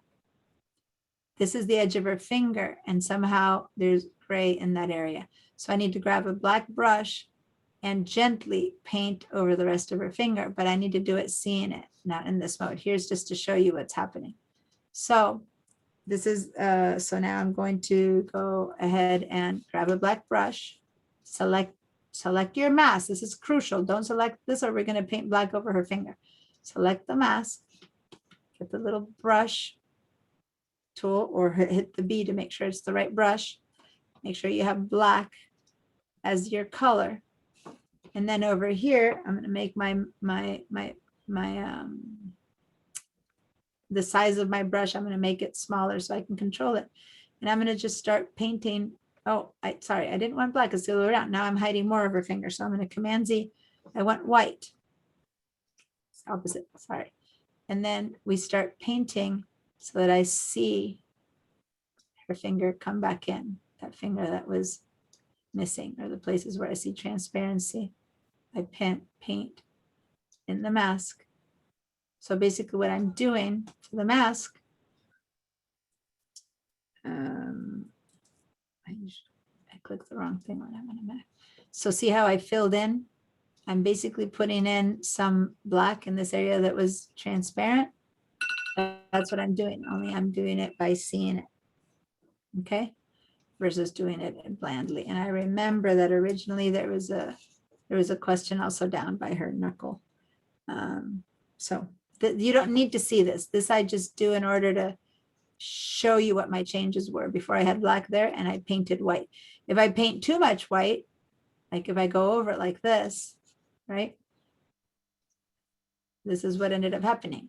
I ended up bringing in some of that cinder block. So now I switch back to black down here and I paint away the cinder block. Okay, so this is the part that we'll get to practice a little bit more of, this whole painting away in and out of the mask, because we're at the end of our time. Now, to paint away that, see, with white, if I have white on my brush and I go over the line, I paint cinder block in. That's what that is, cinder block. So if I go and fill my brush with black, I can paint it away, right? So by the same token, if I paint away this black area with a very tiny brush, so now I'm going to make my brush really tiny, but with black, then I can paint away from here that piece of cinder block that's between her fingers. And what I'm seeing behind is the leaves. Does that make sense? So there is a place in a mask for actually just minutely working with things yourself. And here too, we have a little bit of cinder block between these fingers that I'm going to get rid of. And we have a teensy weensy bit of cinder block right there. So now her fingers are showing me the, whatever the leaves. If I were to move her now, between her fingers, you're seeing the background move around, see? Because now I don't have cinder block between her fingers. Do you see that? So I fixed that. And any place that you see that the hand is, so you go to the whole edges, there's a little bit of transparency, then that you can go in with a bit of black and paint with a brush and a bit of black. Now, black gives more transparency. I'm going to get a bigger brush versus white. Go back to white, gives me fill. So I can go in around the edges now. When I see little bits of transparency that shouldn't be transparent, I can paint with black. And if I go overboard, okay, switch back to white and paint it out again. And so now I go and inspect the rest of her edges little by little. Yeah, There's something, you, baby. oh, and I remember some of her knuckle was gone. So I'm going to go in and paint it back in. So looking a little bit weird. And if I go overboard and I get some cinder Okay, block, okay, I'm going to mute you, Bonnie. And then we're almost done. We're all done. So, and then again, so go black or white, black or white. And remember to switch black and white without having to do this. It was the X key. Okay. So you X, X, X, X. So if I have, if I let too much cinder block in, I go back to black. If I want to let skin in, I go white, and I kind of go back and forth. I'm switching black and white until I fix this little, not knuckle, or what's it called? That the elbow, whatever, this thing. Okay. So then I didn't. And so you keep going around the edges and finding any other area where there's any weirdness there, there's transparency. And we had that little bit of her pants, I remember, that were still a little bit questionable. I think it was on this side. Yeah, where you see a little bit of cinder block right there, right? So if I paint with white, I see more cinder block, I switch to black, and I paint that cinder block away. Okay, so now, and so then you just go edge by edge, and I want to let you guys do it. You go around the whole edge, seeing if there's something else that's weird, and noticing, once again, that it's a Command and Control 1 that you need to decide if it's okay or not. Like anything beyond that is a bit too much. All right. Okay, so let's all do, if we haven't yet done a save, let's do a save as. Sorry, I kept you on a bit longer. Save on your computer. Let's go back to Google Drive for those of us who are on Google Drive, and find your folder. And then you can, call it the same name, or call it, maybe you can say underscore flipped, something like that. And then you say save, and there you go. In the end, I don't know which one I worked with. I think I corrected the one well, yeah, it's the one that was flipped. Yeah. And I'm going to move her over a little bit more. Oh, there you go. Save. And we're done. Okay. I think I drove a little bit too much, but never mind. Okay. I said I would help someone with something. Me, Patricia. You want me to share my screen? Yeah, please do, because I went already like 10 minutes past. So share your screen. I'm trying to remember, what was I supposed to help you with? With the Google picture. Oh, how to find your files. Yeah. Okay, so let me stop my share. Don't forget, everyone who is on VDI, to sign out of Google Drive file stream. Okay. That's all. And I'll see you next Friday. Send me screenshots and do good stuff. All right. So Patricia, so you needed to find, remind me again what you needed to find on your computer. You had to find the files. No, Remind me what you needed to find. Yes, I need to find my files in Oh, the, your personal ones. I remember now, Yeah. your personal ones that you download from your computer. Okay, so go to your, you said that you put them in your Google Drive yes, already? I did. So go file, open, or Let's find them with Bridge. That way it's easier for me to find, so we can search. Go to Bridge. oh, So- okay. So it's easier to look for them because this, otherwise we see one thing at a time. Go to Bridge.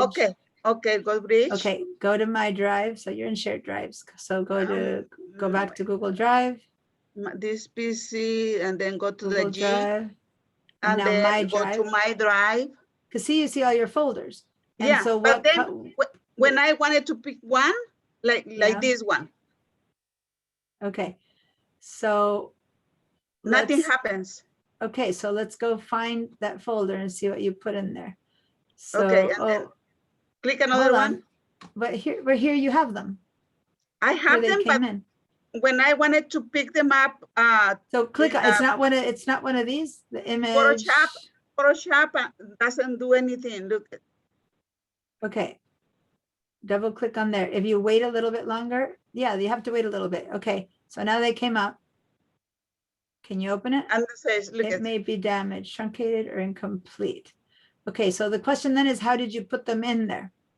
So let's back out. This is not a VDI thing. Let's go completely out to your pipeline and Google Drive, and let's see what you did to put them in there. oh, look at how it comes. Yeah, so this is what happens when you don't refresh your Google Drive file stream. Oh, okay. Did you refresh your Google Drive file stream this morning? No. Okay, so close this But file. your pictures came perfectly.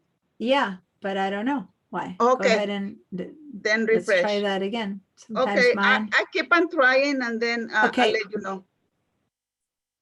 either that or yeah, when you drag them in, maybe the connection wasn't, They were maybe you dragged damaged. many in. I don't know, but try first to reset your Google Drive file stream. Turn this one out, like disconnect the ones that are there, and then disconnect your account here on the right side under where it says Patricia, switch account. To the right. Don't switch account. Just disconnect account. I was saying to the right. Yeah, click disconnect account. Sign out. Okay. All right. So now close this file that you tried to open. That's bad. Replace this image that's all truncated. Go up and close that window. Yeah. Close this Yeah, one. this one. Yeah. Just the image. Yeah, close it because it's the bad one. Yeah. All right. So now go back to Google Drive and see if you can sign in again. Click on that. Oh, okay. Nope, it's not signing out. Okay, so you're gonna have to wait a bit longer. To for this wait to until, disconnect. okay, thank you, And Diana. then re-sign in. Resign You might in need to and clo- see. You might need to close your bridge, re-disconnect, and then wait. And once you sign in again, then try it again. And if it's still not working, then just don't put in a ton of images in. Just choose one, change its Well, name or okay. something. Put Okay, it up and see. Because one thing is that photos now, I'm noticing that it's a JPEG, so that's fine. But where did you drag them from? Was it from your Photos app? from the your Google- photo, and then I upload it, download Okay. it, and then put in So, but folders. From the Photos app, did you export the photos or did you drag them out? No, I export them and then upload it to the Google Drive. And Okay, then, so yeah. you seem to have done it the right way. So just try and see if it's this resetting of your Google Drive. Okay, because I've been doing this for the whole month. And I've been putting in my disk too, and my SanDisk, because I Yeah. had it on the phone. So I've been Okay, working. so Thank you. worst case scenario, next time, remind me. Maybe I can help you during break if I bring myself some food or Okay. or spend a bit more time with you instead of with the class with this. Remind me ahead of time and I'll close the class off soon. Thank because you, Diana. I need to Yes, finish yes, now. yes. All right. See if that works. Okay, let have me a know. nice Otherwise, weekend. email me. Okay, Yes, thank bye. you, Diana. You're Bye-bye. welcome. Bye. Okay, bye everyone. Bye. Thank you, Deanna. You're working welcome. too hard. I love it. Take care. Bye.